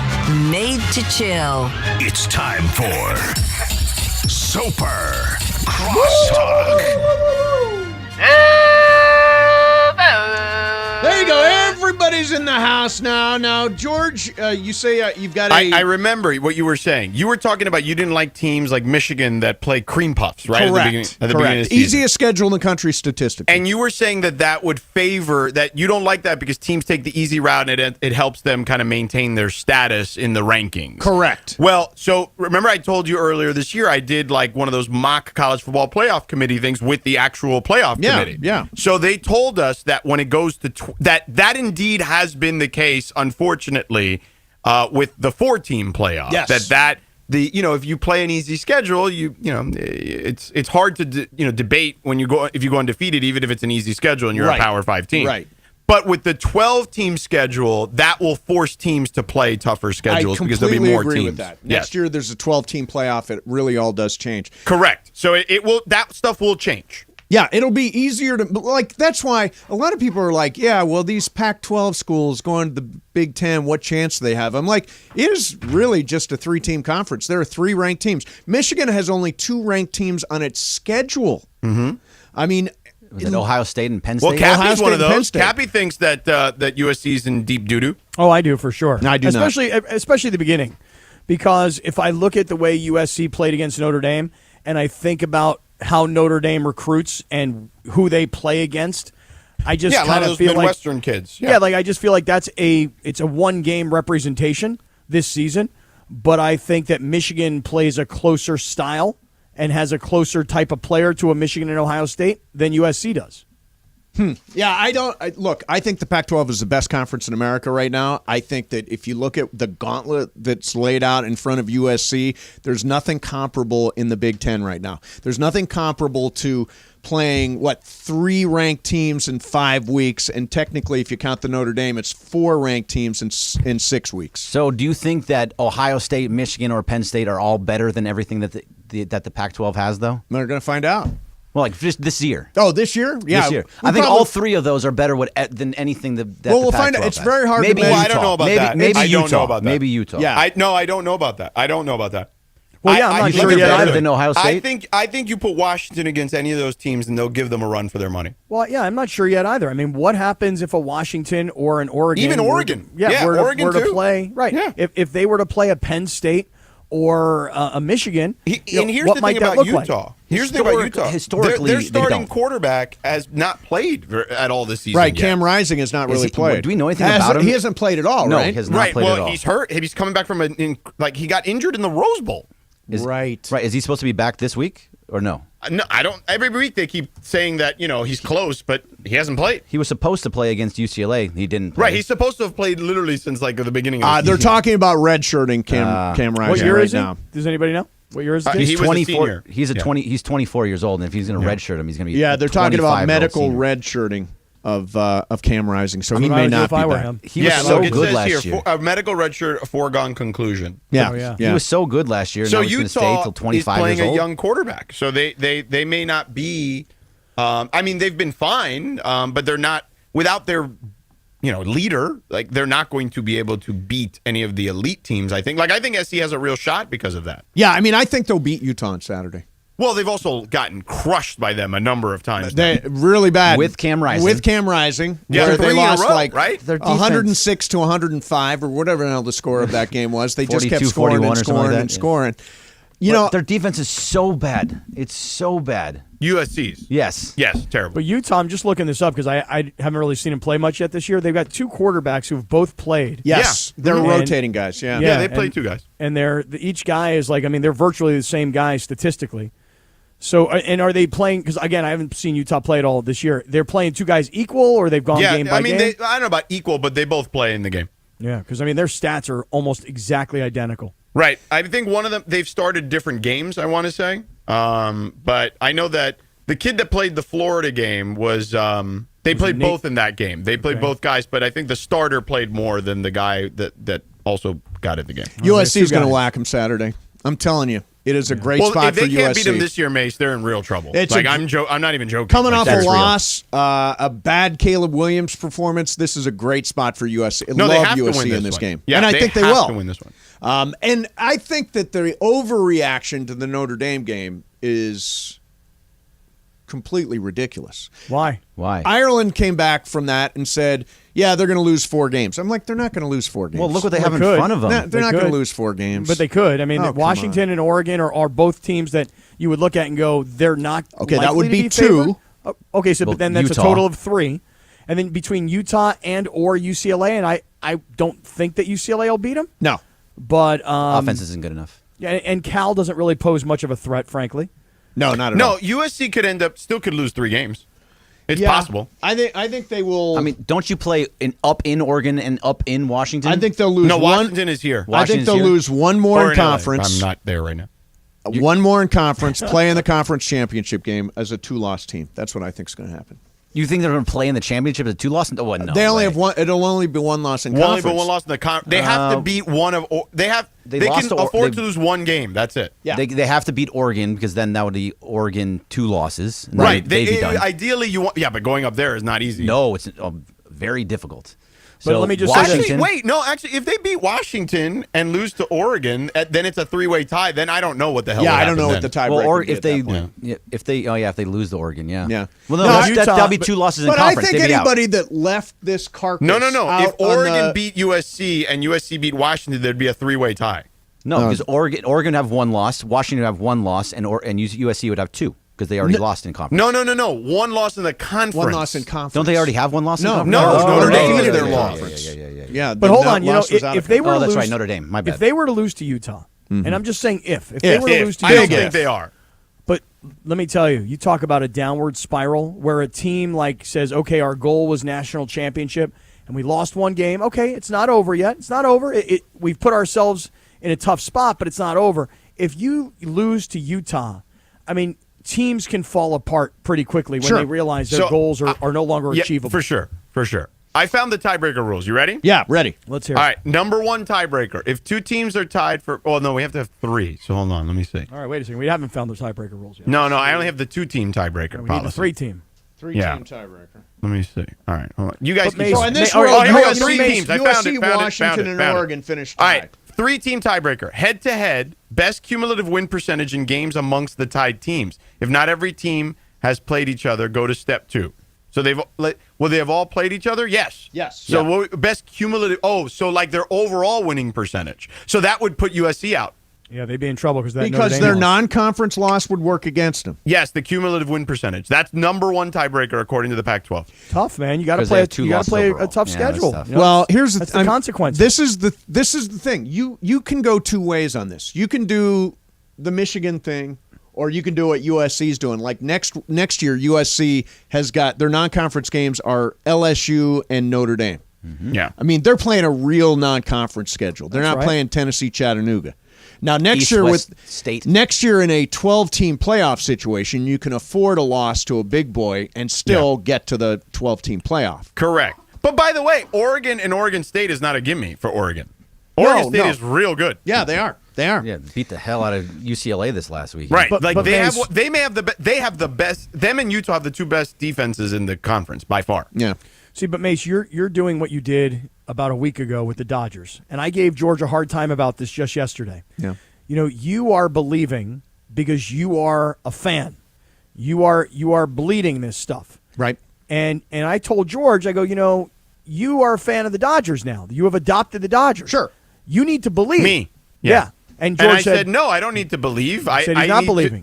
I said on the air, I want to be objective. Now, Yeah. Mason did believe the Dodgers would win. I don't think he was doing that just because he was a Dodger fan, No, Mason. I think he was just doing it. 'cause No, he was a I fan. thought they would beat Arizona in the first round. And I then didn't realize lose, they were going to get and then- blown Yeah, out. no, but I'm by saying at Arizona. Lose to the 0-2, Braves, at lose to the 0-2, Phillies. at 0-2, you and I were still in the believe category. Well, was I really? Well, I or guess- was I okay, I just guess you selling were. a basketball? Okay, so then Cappy is I right. was selling I was like, sunshine. it I can was still selling hope. happen. It can We still believe. happen. I was selling Ted hope. Lasso. I sold it to myself. Yeah, no, Before I sold it to everybody else. Look, I think there's nothing wrong with selling a little hope even when you're down 0-2. Now, in the case of USC, I'll just point out a couple of things. Yes, I'm a huge USC fan. And the way I feel is that Caleb Williams blew up during that Notre Dame game. It was not the defense. It was the fact that Caleb Williams threw 3 interceptions and set up Notre Dame on short fields, and they scored all 3 times. You can't blame that on the defense. You can't blame the special teams mistake allowing the kickoff return on the defense either. And the defense, although not good, is better than last year. It is a better defense than a year ago. Are you a little bit worried because of how he played against Arizona in the first half? He was great in the second half, but how he played against Arizona in the first half. So that's basically 6 quarters that he's been bad. But the idea that the wheels have come off of Caleb Williams, I think is... No, I don't think the wheels have come off. It's just that he's come back down to earth. You know, I mean, you're the defending Heisman Trophy winner, and you're on every TV commercial, and, you're still probably leading prior to the Notre Dame game. And by the way, they don't. I mean, the Washington offense is better than them. Like they've got a better. Well, we're going to find out, aren't we? They have the better team. I think the thing I like is we're going to know. We're not going to speculate. They play each other, so we're going to know who's better. Yeah. And I would put US. I think they can beat anybody. I think USC can beat anybody. Sure, now, I'll give you that. Why not? Why wouldn't they be able to beat anybody? They have a great night. They're going to win. But I think at this point, you're talking about a team that it's a little bit like Notre Dame last week. Notre Dame was coming off a loss, and I think the team bought into and played hard for Marcus Freeman. The question, because Marcus Freeman, has been mostly successful, but it's been a little bit of a mixed bag. Right, but the expectations are absurd for no reason because they're never going to be national championship good. I mean, I shouldn't say never, but it's rare that they're going to be national championship good. They're going to be good enough to compete against the big boys, but they don't really have the horses to make that work, the athletes to make that work. But Saturday is going to tell us a lot about Lincoln Riley. We're going to see if this team rebounds from an awful night in South Bend. Here's what's happening, Mace. They're going to beat Utah, yes, because Cam Rising's not there. Correct. Okay, now it won't be easy. I don't think. Maybe I'm wrong. Really good. No, I know. Yeah. and they'll beat Cal. They'll blow the doors off of Cal. And then everything will come down to those 2 weeks of Washington and Oregon. Yeah. Because UCLA is not ready yet. They are not. No. Hey, Mace. Yeah. Do you think that on Saturday, November 4th, when USC hosts Washington? Oh, now you want to go to the game? Would you like to? Would you like to all go to that game? He asks you every week, Cappy. I'm absolutely going to go. Do you want to go? Oh, here we go. My answer is yes. Okay. I do want to go. Oh, so what's your calendar say? I haven't got. I got to go dinner open it with up. the Johnsons. I gotta go. I gotta go open it up. I gotta go look. It's always something with you. It is a great game. That's gonna be a huge game. All right, let me take a look here. Yeah, we're gonna rally up and get to that game. November You 4th. sent a text last week about wanting us to go to a game. Which game was that? It was actually the Utah game. And now you're not even going. I may sneak over. Oh, you are? Okay, so we convinced you. Yeah, That's good. You may sneak. I'm going to sneak over for part of the Utah game. Let me see here. The Lakers are playing at the Magic that day. Okay. So I'm not going to that game. No conflict. Nope, no conflict. My calendar, as of this moment, I can tell you this right now, Mace. Yep.